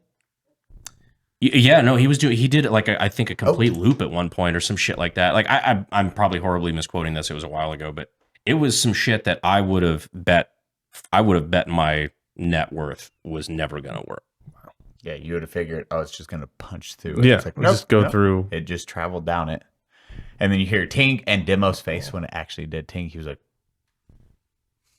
stood up from behind whatever armored plate he was behind. He's like, oh, that fucking worked. What the hell? I would love to have ballistic high speed out just to see what the condition of that bullet was by the time it got out. Oh yeah, I didn't even think of that. Just keyholing, if nothing else. Oh God, ass over teacup for sure. Brandon just got a new Pew Pew. Are we allowed to discuss that and then how happy that makes Cody? Oh yeah, no, we can talk about that. I just got a motherfucking MP7. Hell yeah. Not a fake one. No, not like a Tommy built clone or anything. A real like factory HK MP7. And Cody didn't know I was fucking bidding on it. No, Is man. promoting it to his stream the entire week. Like, look, there's an MP7 for sale. Look at how high it's gonna get. Yeah, I'm sitting there refreshing the website the entire time. I'm like, man, who is bidding on this? Somebody was bidding on this. 2 weeks after bidding, he calls me and he's like, I got the MP7. I was like, I didn't even know your ass was bidding on the MP7. It was the last day, like 2 hours from it. I'm like, it's at 20 grand right now. Like, I might get it. You're like, wait, you were bidding on that? Brandon's like, I hope no one's watching this. Cody's like, here, 26, we got 26, 27, 27, 28. It's like, no, why is this going up so fast? Yeah, I was showing that to several thousand people a day for 2 weeks. I didn't know it was you bidding the highest on it. Thanks, bud. That was No one expensive. told me. No, those guys, shout out to them. They really helped me out. You got a suppressor. Yeah, no, they definitely hooked me up. Like they helped me out a lot. The company that I bought them from, the company I bought it from out of Dallas was super fucking cool. They got me a suppressor at cost and like 1,000 rounds of 4.6. So we get to fuck around with that as soon as it comes in. That one's super dope. Like Cody's gonna be. Are you gonna let Cody shoot it first, or are you gonna break it in? Who's christening it? It's We'll do it like Ghost with Patrick Swayze. Just both. I'll hold the gun. He pulls the trigger. Please do. Even as a reel. Why is Cody shirtless? Both of us screwed the suppressor on together. Yeah. Literally like the clay scene from fucking Ghost. Like Ghost, Guiding your hands, screwing it on. We are not beating the allegations. I really like this video. That one, how quiet are those? Because those are still supersonic rounds. Like, They're hauling ass. Yeah, I've shot one before suppressed, and it was supersonic, but it was still like pretty quiet, like zero recoil. It was fun as shit. yeah, they're great. They're fucking his favorite weapon. Yeah. No, they're that's cool. super cool. I shot a full auto at Iraq Veterans Shoot 2017, I think. Someone had one let me go through a magazine. They're so fucking cool. Yeah. We met that the big Delta guy at Matt's. Remember he hit 10 million. Were you there when he hit 10 million subscribers? Party Or it was a birthday or something. It was a party at Carricker's place. And there was this giant bearded man there. And it's like, oh, I know what he does. And got to talking to him. And you know what I'm talking about? Yeah, like in the mountain. Yeah, big motherfucker. And he was like, yeah, I took one of those into war every once in a while. Man, those work really well on people's heads. They're super cool. It's like, oh, that's neat. This dude's like, he needs 3 plate carriers, and it's like 2 here, 1 on his stomach. He is a very large man. Like an MP7 in his hands is just like a Glock to one of us. And he says, yeah, man, they're so good at shooting people in the head. You should be like, no, you were really good. Yeah, you're really good at that, He's brother. just going and pop heads. He'd be like, pop, pop. Yeah, just Yeah, the mountain. The Pedro Pascal. Dude, that's going to be a dope. What are you thinking on the video side of it yet? I was joking around with this. I think when we were in the gym and I was telling you about it, I was the MP7 is one of the only guns that you don't even need a theme or anything for the video. The video can just be, I have an MP7, and it's still cool because it's such a coveted item. Like everybody has to have one. Dude, those rounds are expensive as fuck, Yes. too. I've never looked at that. It It's like $1 a round. was like 5.7 then. 5.7's gotten a lot cheaper. Like Fiocchi's gotten the price down. It's like, I want to say you can get 5.7 for like 70 cents a round. Oh, that's not bad now. I need to buy it. I like it. The round itself, I don't even know. Is it 4.6? How does it do ballistic wise? Is it something like mind blowing? It's like 5.7's actually not. It's like, oh, cool. It punches through stuff. But at the end of the day, 5.7, you've got to have like the black tip, like the good for it to do anything that people think 5.7 does. otherwise, what about 4.6? Pretty much same. Yeah, it's 1,900 feet per second. It's not 80, excuse me. It's 60 cents a round right now. For 4.6? Mm-hmm. It's really not bad. no, that's not bad. Yeah, again, Fiocchi, yeah. The God, well, there are a couple of like the really super like sketchy. I forget. I can't remember. It's copper or there's some sort of special projectile. I'd have to go back and look. I don't remember what it is off the top of my head, but some of that stuff is available in small quantities, certain places. But Yeah, in general, I don't know. I'm never gonna use it. It's just gonna be for fun. It's just to fucking have, you know. It's like the P90. I love my Cerakote P90. Never gets shot. I love that little thing though. It's one of the most dope little rifles I have, or SBRs. Just why? Because it's fucking unique as shit, and not many people have it. Or And the civilians weebs have. fucking love it. Dude, Oh yeah. That was a little too emphatic. What kind of gun do you? What's No, your, no, we're not letting him get away with that. Make fun of him. Well, okay. One thing was I had my personal Bradley that I was the commander of was filled to the brim with like hentai stickers. Like every He's a gooner. It's the goon Brad. Do you remember me telling you about when I went to Fort Hood?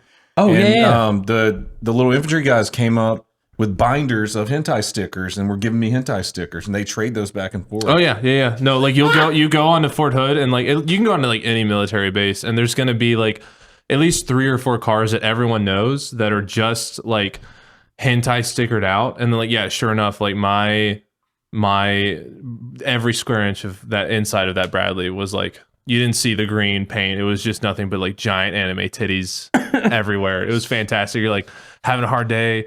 You're tired, it's hot. You like lean back a little bit. You're like, all right, I remember what I'm fighting for, and you lean back in. It was great. It's the inside the helmet meme. Oh yeah, no, exactly.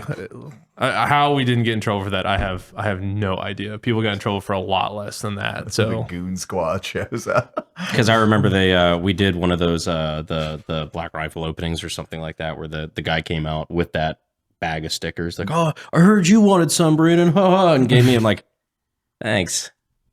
I mean, these were vulgar too. Lots of calm. tasteful. No, it was not tasteful. What's tasteful? How'd you? If only I was 10 years younger. So you have, what's your favorite firearm though? No, you're a big firearm. You actually just did a video about like cyclic rate and why that doesn't get faster. Yeah. Right now, like, Really? well, so my thought, the video I made was about like, you know, the idea came from like, you know, you'll see like dudes on like video game videos and being like, oh, why don't we just give everyone a fucking Gatling gun and let them go crazy and all this other stuff. And it's like, that's kind of like one of the things I like doing with my channel is like taking some of these like misconceptions and like all this other stuff. It's like, why don't we want, you know, do the Neil deGrasse Tyson, like answer it with another question. Why don't we want everyone to have a Gatling gun kind of thing?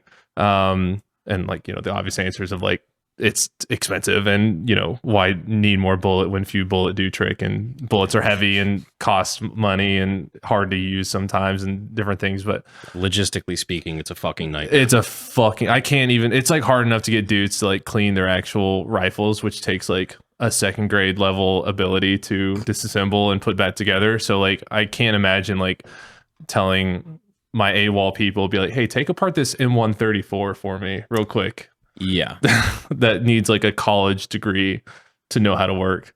That's like one of many things and all that stuff. But yeah, like, I don't know, like I grew up like, cause like when I was in the army, a lot of like my inspiration for my channel comes from like, I'd go home and then everyone's like, doesn't really get what we do. And it's like I remember like I'd go home, they're like, oh, they teach you how to like hand-to-hand fight. And I'm like, I mean, kind of, but like the way that's like always the thing I use is like, dude, if I ever had to get into a unarmed hand-to-hand fight in combat, like not only am I incredibly stupid because I've lost my weapon, I've somehow isolated myself from everyone. And I'm not smart enough to pick up a rock on the ground or call for help or something.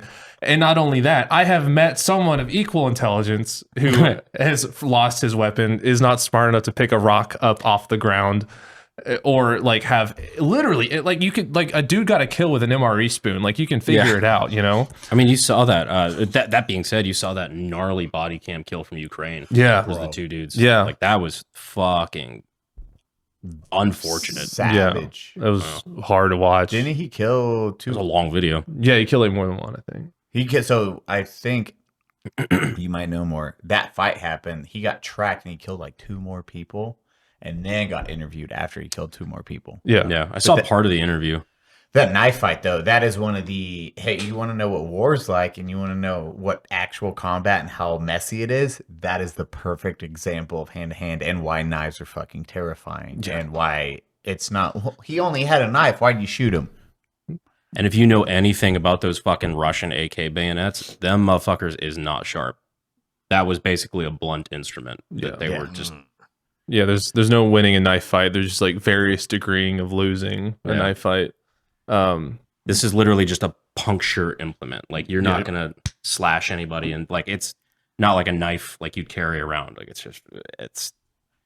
that was a brawl. Yeah, that's probably jagged from him opening up like ammo cases and random stuff. And I forgot about that one. That gnarly. was a brutal fight. Yeah, So he shows what war is. but yeah, but like people be like, oh, like you guys just like go blasting 24/7, all this other stuff. Like, no, it's actually a lot more boring. It's like we establish fire superiority, and then we shoot sometimes like very slowly and try to be as accurate as possible. They're like, oh, that's no fun. I'm like, well, it's not about fun necessarily. It's and it's like, well, I would just, and you hear a lot of like, well, I would just do this, and you're like, well, if you did that, I hope you know how to use said bayonet 5 minutes later because you're out of ammo. Like, that's the we count on people like you doing that, so we could do what we do.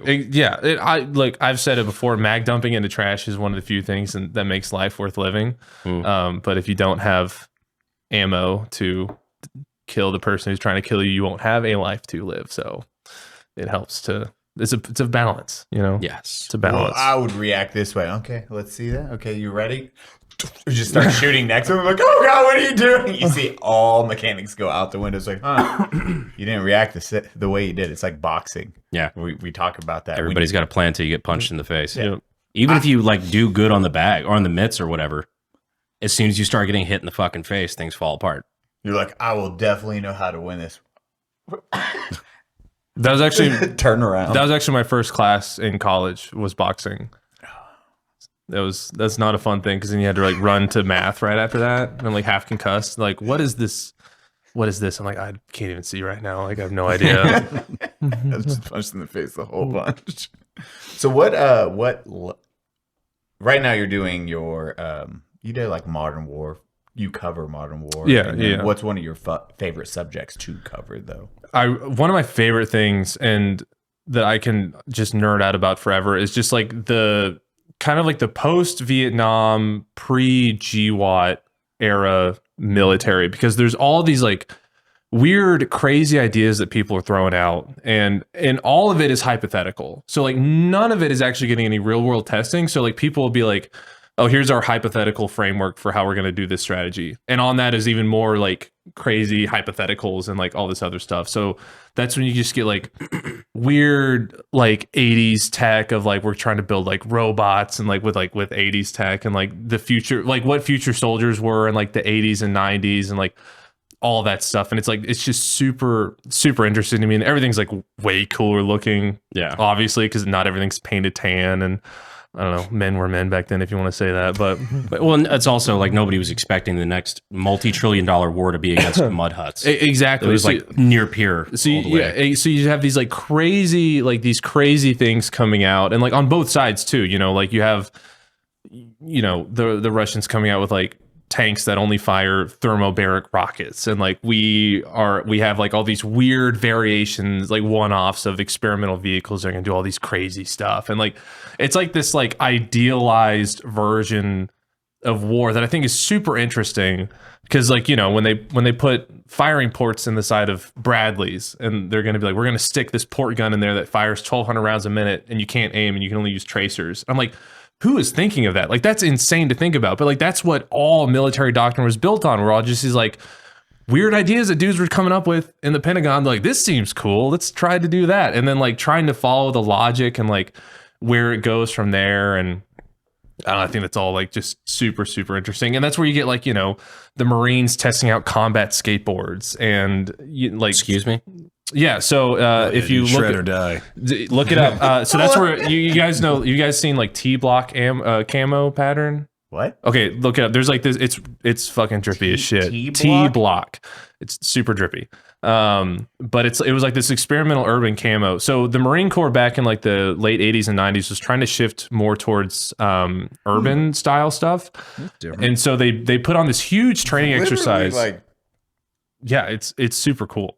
That does look like something that would be like in an early 90s action movie. Yeah. And like, but to them, they're like, that's going to work. Like this thing is going to work. This is just Tetris camo. It's Tetris camo, but I think it's super cool. So if anyone wants to send me a jacket with that, I'll wear the shit out of that. dude, look at that hoodie. It's All dope. right, that kind of fucks. Yeah. Do some shoes. I mean, I'll take, It's Tim Pool. take that as my idea. Yeah, if you look up T-Block, Dude, it looks like Metal It's Gear. all dudes with skateboards. Yeah. Because so that was Operation Urban Warrior. So that's when the Marine Corps is really trying to test out like its own like urban warfare stuff, because they were trying to transition to like, okay, you know, we're not going to be landing on this like picturesque beach on northern France or like this random jungle in the Pacific. We're probably going to land into some undisclosed nation called Taiwan that has a bunch of cities on it. and they call it like the urban littoral zone. So it's like a city it's a coastal city. That's probably where we're going to be operating. So we probably need to revamp how we're going to look at urban operations. And this is also the Marine Corps specifically, right? This is Marine Corps specifically. Just throwing it out there, the one branch of the military that can be activated by the president to an urban area in the United States. Correct. Okay. And so, well, interesting. So what they did was they tried, I forget the actual city, but there was one city where there was like an actual like normal city. It wasn't like a training area where they're like, we're going to test this out. And that initial city turned them down. So they ended up going to this other city. I want to say it was like Seattle or Portland. Someone correct me if I'm wrong, but it was one of those like super, like, you know, the last place you'd expect military dudes to be running around in. And like there were all these like crazy protests, and that's like if you look up like really early footage of like the funny thing is, if you want to, because I was trying to make a video on urban warrior specifically, I'm like, that's a cool topic, it's got some cool visual things on it.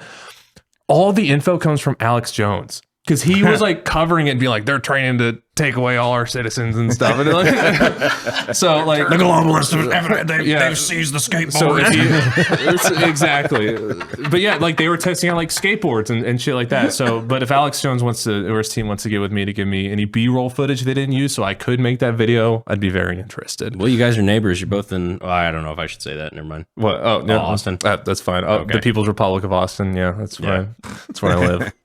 Yeah, God bless you. I like it there. It's cool. Yeah, good. Small doses. Good music scene. I like it in small doses. It's got its nice parts. I love San Antonio. We'll stay here.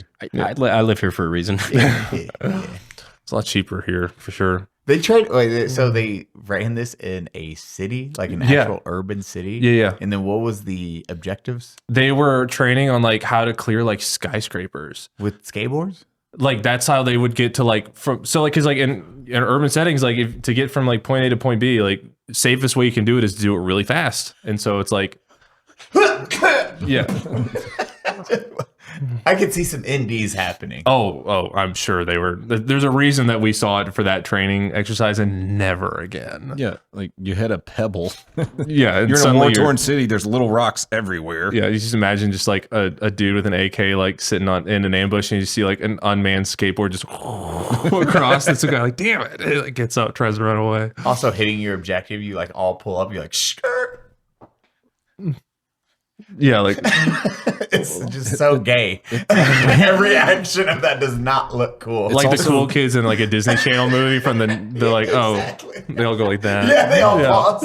It's also fucking hard to learn how to skateboard. I think what they did was they pooled all the kids who could skateboard. They're like, Okay. can you skateboard? Yes. All right, you're fucking tactical skateboard. We now. need you. Yeah, your country needs you. I love the idea of instead of trying to. This is like as military as it gets, I guess. But instead of trying to fit in an urban environment, like, you know, be somebody who would be in an urban environment, they were like, we're gonna blend in with the buildings. Yeah, I never. And like, why wouldn't they just make it like a fucking denim top with a name tape? Because T-Block is too cool. Yeah, It's pretty so trippy. cool. It's It's so cool. the cut off sleeves and the fucking fingerless gloves. fingerless like leather gloves. Yeah, Jorts. like a mesh somewhere. But like you can still buy like the original tops, but they're like hundreds of dollars now and stuff like that. But because like obviously like, the dudes who wore them one time, like what the fuck am I gonna do with this? Like just gonna sell it. And they're probably kicking themselves now for that. But They needed money for a date. they need money for a date or to get an editor for their rap video in Los Angeles. Fucking Americana Pipeline needs to find an old warehouse with just a couple boxes of those. They do. And when I go up there to talk to them, I'm going to be like, I need this right now. Yeah. I need a jacket and pants. And then I can terrorize Austin even more than I do now. Logan from Americana Pipe Dream knows that I love fucking like surplus watches and shit. Oh, yeah. Like the Soviet watches they have. Those I are love those the are cool. Soviet watches. I've got a huge collection of them. They cost next to nothing for what they are. Yeah. But all their military issue watches and shit, I dig it. So every time you find something fucking weird, like a Luftwaffe watch or something like that, he texts me. He's like, hey, you want this one? Oh, damn. That'd be sick. Logan, please hit me up. I know we haven't met yet in person, but do something for me. All those boys are good people. Yeah. Oh yeah, I'm super excited because we're gonna be doing like a cool video on like how does stuff like end up on the surplus market? Like why can I buy a jet on Facebook Marketplace? And like I genuinely have no fucking idea why I'm allowed to. Like I'm glad I can. Damn right, I should be legally allowed to buy a jet on Facebook Marketplace, but why? Where does it come from? That stuff's always super interesting to me because like Jared Isaacman, he was the guy who was up for the nomination for NASA under the Trump administration. But we were out doing some stuff with him in Bozeman, and he has, to my understanding, the only civilian-owned MiG-29 Nice. in the country, possibly the world. He's doing fine. Oh, you know, he's doing good. He started up. I think I might be butchering his life story, but I think he founded a payment software, like an internet payment, like B2B kind of thing. Yep. Oh, DOD. B2B kind of thing. I think, or you're fine. I could be wrong on that. It might be B2C, but he started it when he was 16. Damn. And then sold it for, I don't know, billions. Yeah, you do anything where everyone has to UD to see whatever it is. Every transaction kicks back to you at that age. You got to go to college. Do I, Dad? Do I? How you like your fucking house, Dad? That's what I thought. Shut the fuck up. Yeah. Do you have 8 digits in the bank, Dad? I'm like, you know what, son? You're right. We're good to go. No, I love it because he's just like an aviation nerd now. Just has a whole hangar full of jets, and just like that's just what he loves to do. That's the dream. That's how people probably think walking into my shop, but to me, those are two radically different pay scales. Oh, that's completely different. It's like running those jets for like a full day is my net worth. Like you probably have to like machine half the parts if it's an old MiG like that. Oh, like God. just custom everything. Then you get like the MiG of Theseus issue. It's like if we replace everything, is it still the same MiG 29? Yes, that's the normal questions we ask ourselves. That's what keeps you. That's what keeps me up at night. Like, oh, It's that stupid meme. Like, I'm literally the guy in the photo. It's like, where can I find a ship like this? Yeah, it's I'm right literally- here. Ew. At what point did I stop being the ship in the photo? what was the essential essence of them? What is the essence of the MiG 29? You know, that's the question that he has to answer now. Leave your answer down in the comments. Riveting. I'm confused at what to type in the comments right now. I'm like, I don't know what the fuck they're talking What is about. essence? Riveting philosophy tied to Soviet aircraft. So what is your next big project you're working on? So next big thing I'm looking at is the Army and the military as a whole are looking at building basically a drone wall in Europe. And if they're telling me this, it can't be classified. So if I get picked up by people in black SUVs before we finish this episode, I said too much. But anyway, this was sent to me on my Gmail, so it can't be that crazy. But basically, they're wanting to, them and Anduril are basically teaming up to build a wall of drones across the Russian border, because the idea is that, you know, the deterrence factor isn't going to be enough. Like if they really, really want to go and invade the Baltics, for example, it's mostly centered around the Baltics. If they really want to, you know, if Latvia's really looking really good that year, no matter how many conscripts they put on the corner with an MG3, like it's not going to be enough. Like they're just going to tank those casualties and like just keep going along and set up shop after they take, you know, 50 miles or whatever. And so they're like, well, if we can't deter them from doing that, we can at least try to blow up every fucking thing that they send over with drones, essentially. So it's going to be like this big mesh network of like sensors and like drones just ready to auto deploy the second anything gets triggered in conjunction with like team stuff. But I'm going to be going out there later this year to kind of poke around and see what they're doing.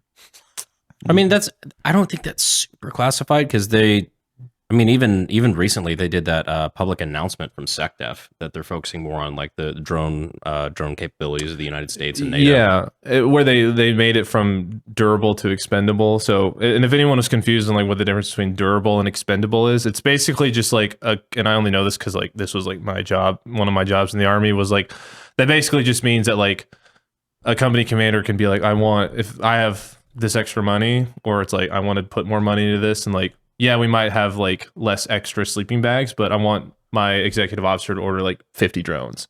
And so basically taking it away from like this higher up, it's going to be like hyper serialized. We're going to have to lay it out and do all this crazy weird. There's the amount of paperwork. Like it would be easier to take a live grenade with the pin already pulled on as you're carrying on at a plane to get certain gear in the military. And so basically what this is just like slashing all of that and being like, look, you can buy it now. And it doesn't matter if it breaks or do anything like that. We can still fix it. We can have the facilities to do that. But like, if private so-and-so is testing it out and like really seeing what it can do, and he breaks it because he's pushing its limits, well, it's just going to be like we hit the limit of that. We know we can't do that, or we need to train that more. Not like this, we're going to do this in big investigation and all this other stuff. And I think they were 8. How much did Butler say they were? They're like 18 grand. It was a lot more than a DJI. I know that. Yeah, it was. It wasn't too bad, though, at that individual level compared to what we usually spend on equipment. But they were both here when Butler and Alex. Yeah. And they were going over that because Alex, I think, heads that whole I think thing. he's the Army's CTO. Yeah. Chief Technology Officer, if I'm not mistaken. Yeah, so they were going over. It's like, yeah, here's the new drones we're going to be rolling out. This is the cost compared to what it used to be. Yeah. Now we can train people up really fast. And then this is way easier to use. yeah, no, I mean, I remember when I was in like to use a drone, like we had drones, they were pieces of shit and they cost like $50,000, and they had like you can get like a 240p resolution video from like 50 feet up off the air, and it had a 5-second battery, and like we had to have like a specialist person to fly it, and now we can just throw those out and like do all the crazy man-made horror things and all that stuff. But You got to love when the private sector's kicking your ass for 1/10 the cost. oh yeah, like it's super interesting, and like I'm both scared and interested to see like where that goes, because like that was like right when I was getting in. Like I remember like back in 2015, 16, like the Army was like using us like cadets as guinea pigs for like drone guns. So we had a dude with like a weird looking, it was like a plastic AR body with all these weird antennas coming out, and they had a big backpack, and he would like shoot little, laser beams at drones and stuff and jam them or whatever. And then we had, I think that one of the biggest things that held this country back in terms of like military drones was the fact that DJI was like the drone company, and they're Chinese. So I remember we were working on this thing with like using drones for like mapping. Like we were going to do this thing where we send a drone forward, it's going to get like a 3D scan of an area, and then you can run like line of sight analysis on it. Like, okay, if I put a guy with a Dragunov or a PKM in this bell tower, what can he see from there based on like, oh, there's a bush here. So you can get that level of detail down to like, oh, if we hide behind this bush, you won't be able to see us. Yeah. Or that kind of thing. We even had like ones where like you could take it would give us like 3 options, like the fastest way to get somewhere, the safest way to get somewhere, and then the most calorically efficient way to get somewhere. So like the flattest way to get there, so you're the least amount of tired when you actually arrive. Like, These are wild. that's crazy, right? It makes sense though. Like how many times like you roll up somewhere like to an objective and you're like, I'm fucking smoked already. Bro, all the time. Yeah, and so like the goal of this was to be like, all right, well now that some dudes have some more energy so they can run between buildings a little faster, It's like, safe, fast, and you're not fucking climbing over walls and all sorts of shit. exactly. Or like just taking a hill that you don't really need to, or something like that. We've never done that, Hamburger Hill, ever. In No, never, the entirety of the U.S. military. never. I've never gone up a hill in my entire life. I've somehow managed to only go down. It's been a beautiful life. I just don't understand how it's so expensive for the United States. There has to be something more to it, just because. Brother. Trust me, I understand how the military industrial complex works on that level, but it's fucking plastic. That I know there's hobbyists in the United States that go to like Radio Shack or whatever the equivalent is, get the fucking motors, they'll print everything else. It's like, if they can do that for $200 fucking dollars, why does it cost us $18,000 a unit? Yeah, And there has to be some extra sauce behind it. the big struggle right now is getting it to do everything we want it to do, and in a contested environment. So like, I can get a DJI strap, with a 4K camera with thermals on it, and it can drop mortars for like $5,000. But the second that like someone puts up like a $500 antenna, it just jams everything entirely. And so like it's two things right now that are making it like the US is struggling to get to. It's making it work in like GPS denied environments, because GPS is super, super easy to jam. Like, it's the easiest thing to jam on earth. And then being able to make it work in like network jammed areas. So like, okay, I need to go scan this area. Well, it's jammed. Like, well, now what do I do? So that's like a whole thing. And that involves like a lot of AI and stuff. And like AI is super fucking expensive right now. So that's probably one of the most expensive places. Cause like you need it to be like, okay, I'm jammed, but earlier some guy told me that I need to fly here and look for this certain thing. And like, yeah, you can tell it to like fly like to this hilltop, and it'll be able to like go to that hilltop. But like, what if the bad guys aren't on that hilltop and you're looking for the bad guys? So now it's got to make that decision that an operator would make, like, oh, maybe I'm going to look over here in this divot where there's like a hidey hole because they probably heard me coming. Or like, ooh, maybe they're on this road. Is there any dust on the road? Oh, there's dust on the road. They went that way. They're going that way. This is getting a little Skynet. It gets very Skynet.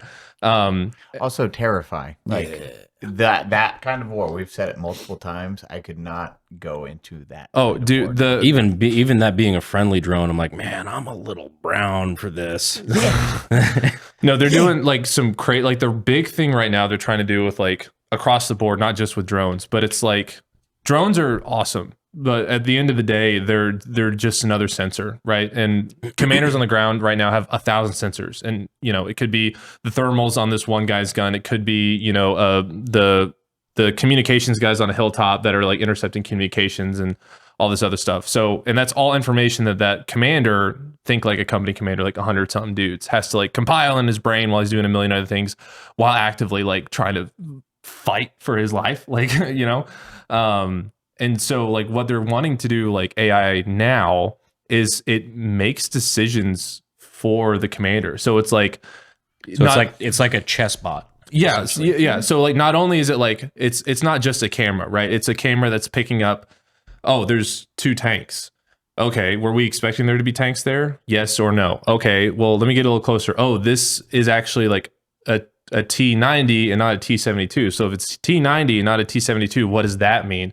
Oh, let's kind of put some of the pieces together and then, formulate some kind of like useful bit of information rather than just like a raw video feed, and then give that to the commander, and then be like, hey, you can do these 3 options. Like, I can call an artillery for you right now. I can do this, or I can signal for this infantry to platoon that's nearest by, and they report that they still have some javelin ammo to try to go stop them or something. So it's like this is what it is. This is what it's weak to. Here are assets you have in the area that have shit that this is weak to. Yeah, it's basically like the tutorial of like a real-time strategy game. Like that's what they're trying to turn it into, right? Where it's just like, oh, by the way, these guys that you have here, the T-72 is vulnerable to the American javelin, and like this squad is glowing. Yeah, and there's like a little waypoint, but like no shit, like there's an actual waypoint, and then you can tell them like, all right, go here, and everything's networked, and then also like hardening that network from jamming and like all that other stuff. There's a ton of stuff that goes in that. I've been to a few conferences where they're trying to solve a lot of these issues. And then like, not only do you have all that stuff, but then you have like a huge disconnect between, and then like some companies like Anduril are trying to solve this problem specifically, but you have like a dude who like built ChatGPT doesn't necessarily understand that like what a commander, like an army captain, is trying to figure out on the ground. And so it's like, because that's not really, computers work very well when you give them like a very specific task. Like if I tell a robot, I'm like, hey, go to hill A and kill all the enemy on hill A, and they go to hill A and there's no enemies on hill A, they're all on hill B, and say there's a jamming, so it can't talk to me anymore. So that robot has to decide, okay, was the purpose of me coming here to be on hill A, or was it to kill the enemies? And so then it has to start making decisions. And then that's the scary part to me. And so that specifically is called like the human in the loop problem. So it's like, at what point are we like, how much risk are we willing to accept by giving this AI or this robot or this drone the ability to pull a trigger? Like, you know, if they're jammed and there's no way getting up, and we have a shot on a tank or an enemy squad in a trench, like, do we let it do it or do we not? And it's like, okay, well, they can you put an AI on a war tribunal? I don't know. Like, those are all like questions that we're gonna have to be that asking is a for. really good question. Like who, like, and you know, like, okay, who's the accountable party? Yeah, is it the guy who gave it the order? Is it the guy who wrote the code, or is it this guy who built the drone? Like, where does that responsibility fall? Because like the military never wants to do it. That's why basically the entire office or corps exists. Like that was my job, was to be like, if something goes wrong, that is your fault. Like 100%, no matter what. Like, at least we have someone to point to. And like, whenever you lose that, you know, who are we pointing it to? So, and Is it the guy who codes it? Is it the guy who? Yeah, there's a lot of weird ethical questions we're gonna have to come up when it comes to that kind of stuff. Cody, No, that's fucking nuts. I'm just thinking about the legal aspects of that is insane. Yeah, you're giving it the idea, and it's. I have no mouth and I must scream. It is no different than that when it's like, hey, what's up? I'm sentient now.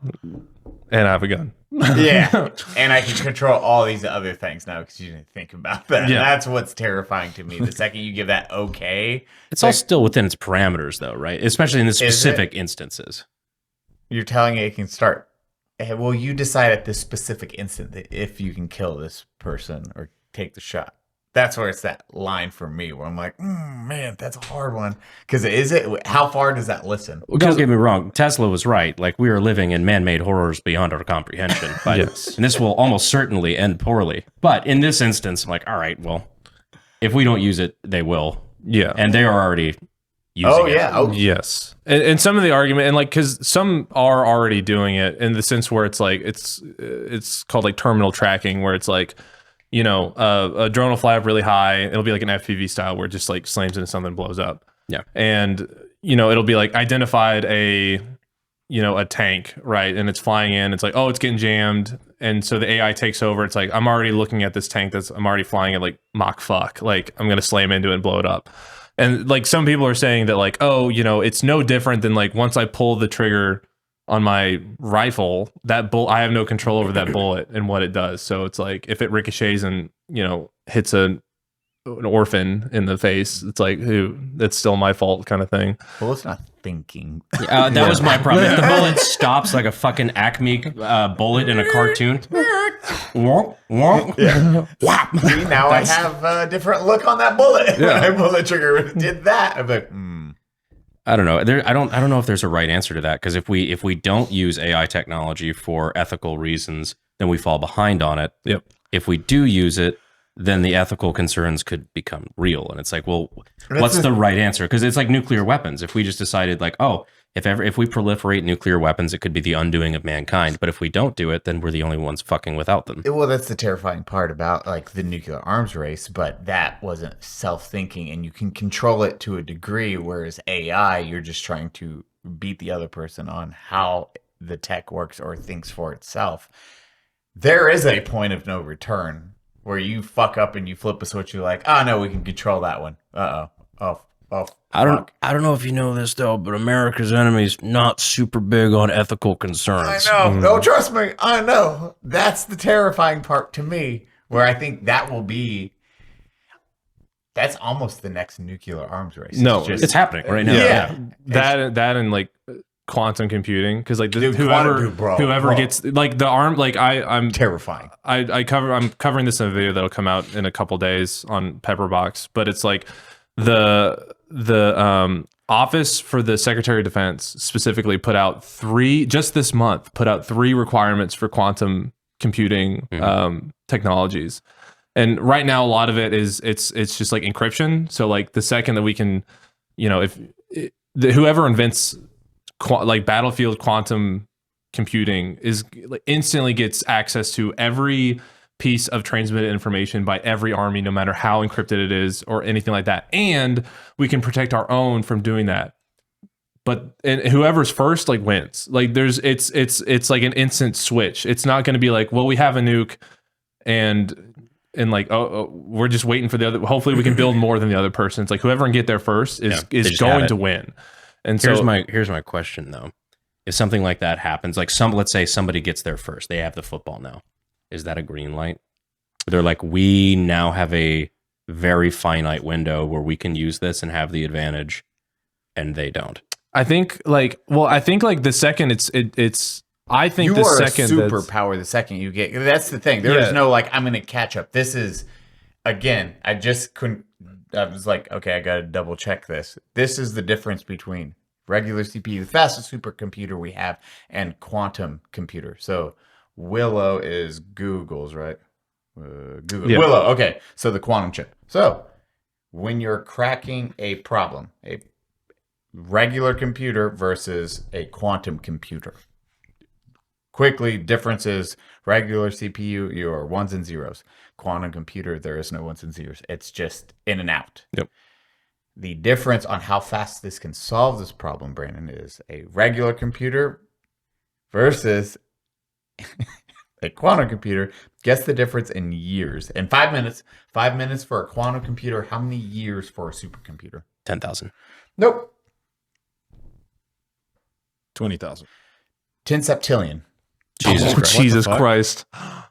That is not a joke. That is the difference between a supercomputer and a quantum computer. You're looking at septillions, not billions, trillions. This is that next level. That is why the second we are on quantum level, whoever gets that first, they are the superpower. There's no catching up to that individual. They can then crack any password. So problem. In an hour of computing, you can do more computing than any computer has ever done since we invented them. Yeah. Like times a million. The universe has been around. Yeah. Like in 5 minutes. Because it's not, and like the second that it's developed, it's not like we're gonna. If you piss us off, we're going to use it. Read that sentence. It's like the second that someone develops it at that level, like it's going to be used the second it's invented. So like not only are they decrypting every single thing that every computer in every other country in the entire world is doing, like not only that, it's like, okay, now we're going to use it to develop the most efficient military technologies on Earth. And it's going to test millions of different designs across millions of different permutations, iterations, perfectly, and it's gonna be like this, and then we're like, how do we make it better? Like, do like this, and then it's an absolute race, and like why more people aren't. I mean, I think I know why more people aren't talking about it because like no one fucking understands it, including myself.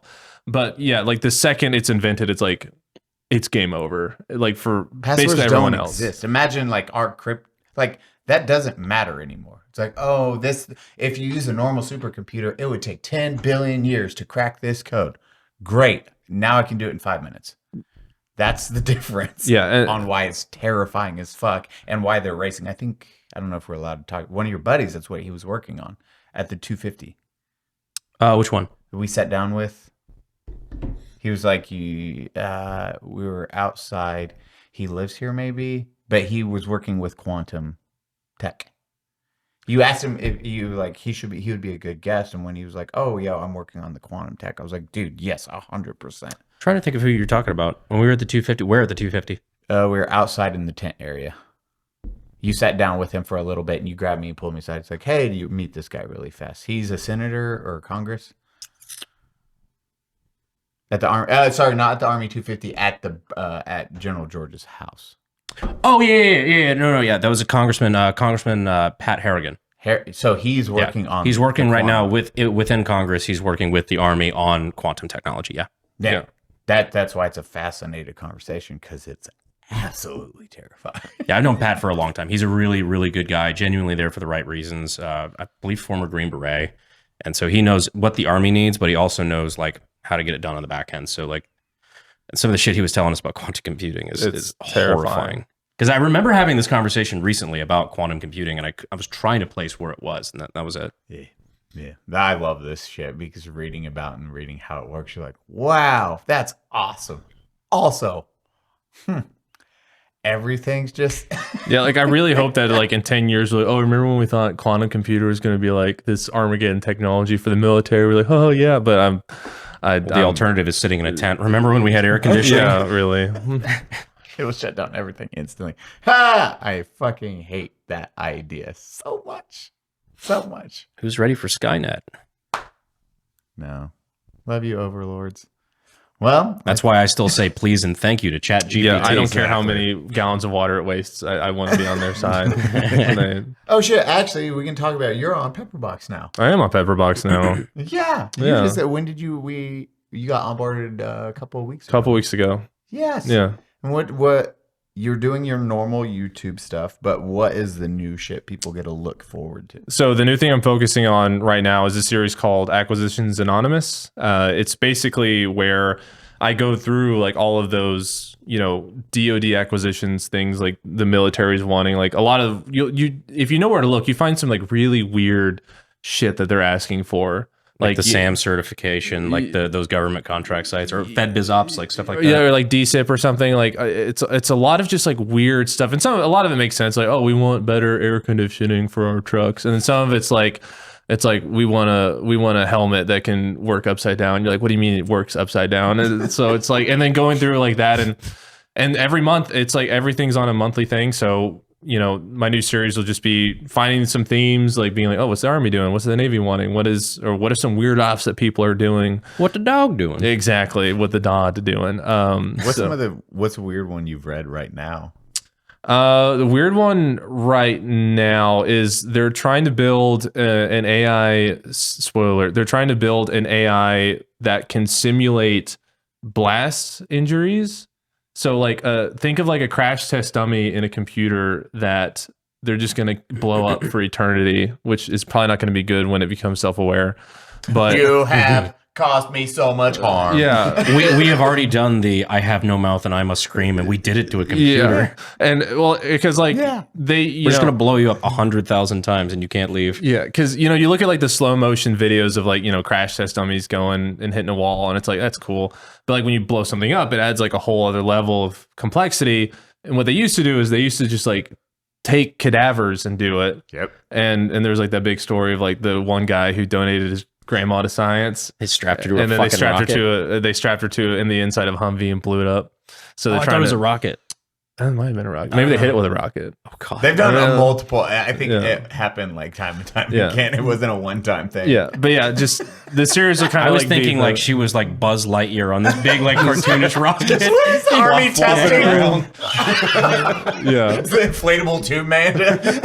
Did we even learn anything from that? No, it was awesome. But look at this. We learned it was awesome. The slow-mo footage. Grandma's face. You know that exists. Her titties just. That exists. That's somewhere on a hard drive somewhere. But look at them flaps. Oh God. Oh. I put a GoPro on her. What's up, gang? Love you, Grandma. But yeah, that's the series Acquisitions Anonymous will be like just kind of taking a look at some of the weirder ones, some of the cool stuff, some of the weird stuff that they're asking for, and kind of like why are they asking for that kind of thing. So. One of my favorite stories about that is the Gyrojet, like the Gyrojet pistol and rifle. I think it was MBA Industries made them. I did a video on it with the super slow-mo with the ballistic high-speed guys, but originally it's like Vietnam era. The DoD put out a contract. They basically said, we want a laser pistol. We want a Star Wars, Star Trek-esque laser pistol. Hell yeah. Of course, that didn't exist back then, but you know what I mean? And MBA Industries went to them and said, we don't have that, but we do have this rocket gun. And the DoD went, it's not what we asked for. We'll take 3,000, please. And they tested it. They fielded them. There was actually, I think there's a picture of a Medal of Honor recipient in Vietnam holding a one. Gyrojet. And there's a potential that when he did the actions that got him the Medal of Honor, he was carrying a Gyrojet pistol. Wait, get the okay, I did not know that part. Nobody can confirm it or like whatever, but like there are pictures of him holding it in Vietnam in the field. Well, who fucking knows? But they were shit canned because they're just trash. But Yeah. Expensive ammo. How much does one bullet cost, Brandon? oh, when you can find them, maybe like $200 a round. But like that's because they don't exist anymore. It was probably a lot cheaper back then, clearly, but even then, the idea, it's like every bullet. This is a rocket. 60% more bullet per bullet. Well, it went off course. Well, fuck it. We'll get another one. And then Brandon, we haven't talked. I now just playing catch up in my brain. You're on AK-50 on Escape from Tarkov. Oh yeah. I think we talked about that in the last or a podcast or two ago. Did we? Very briefly. I Yeah. think so. Because we're still trying to bully Nikita into giving us some to play with them. Yeah. I don't really. Like a couple weeks ago, we did. Yeah, I think so. I swore you just showed me that you were in the game. No. A couple of weeks ago in podcast time. Okay.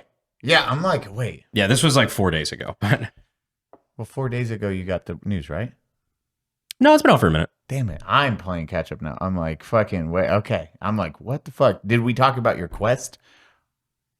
No, we haven't seen. Well, I didn't even know about that yet, but that was pretty cool. I saw the description for the quest that gets you the AK-50. Very clever, Nikita. That was well done. Basically, I have friend in States who is working on secret project, like that sort of thing. And you have to apparently go out and find all the different pieces, like AK-50 barrel, AK-50 receiver, stuff like that. It's pretty Nice. cool. And then you lose it to a hacker instantly. Immediately. Yeah. That's what I was saying. We were at the gym talking about. It's like Brandon should get gifted like 10. So when he goes out, he can bring it out. That's the other way to get it, is if you play against Yeah, Brandon, you if kill he Brandon. plays. Yeah. Oh, nice. But I just then- want to play with my baby on stream. I think that'd be fun. Yeah. But he needs to go out with Willers and Landmark when he has it. Willers kills him and takes it. Hey. Cool, pa, they're mine. I know where you live, Will. Yeah, I will drive to your fucking house with the real one. Yeah, that's the stream. You just say, pull it off. I gotta go. You did that, and then did you talk about it being in Clean's game? No, they did add it to Scaplands. So Yeah. I don't know if that probably hasn't come out yet in time of podcast time, but that was pretty fun. He showed me a couple of the clips of using that in the game, which is pretty fun. I will say they have. I don't even know Cody knows that. They're like asking if we'll be like bosses. They're trying to find a way for all the hosts to be like bosses or something, and then we have individual weapons in Scavlands, which is really fucking dope. Hell yeah. That would be awesome. Yeah. Mine was kind of the free space in bingo, but yours, you can choose what you like. We're like, and Brandon just beat Simon. So congrats. Shout out to Brandon. Fuck you, Simon. For spending too much time playing Expedition 33. It's one of those games. Well, I think on that note, we can go to the after show. Cody, you want to close us out? Bye, First, everyone. real quick, sorry, where shit. can we find you? Oh, fuck. Yep, that one. I'm on YouTube, Justin Taylor. Also on Pepperbox, Justin Taylor. They also gave me the designation of Creator 69 on there. Nice. Thought that was pretty cool. And on Instagram, formerly Talyor, Talyor. So that's where you can find me. Bye, everyone. Thank you for joining the Unsubscribed podcast. I was joined today by Eli Doubletap, Justin Taylor, Brandon Herrera, myself, Donut Operator. Please join us on the after show on Patreon. We love you.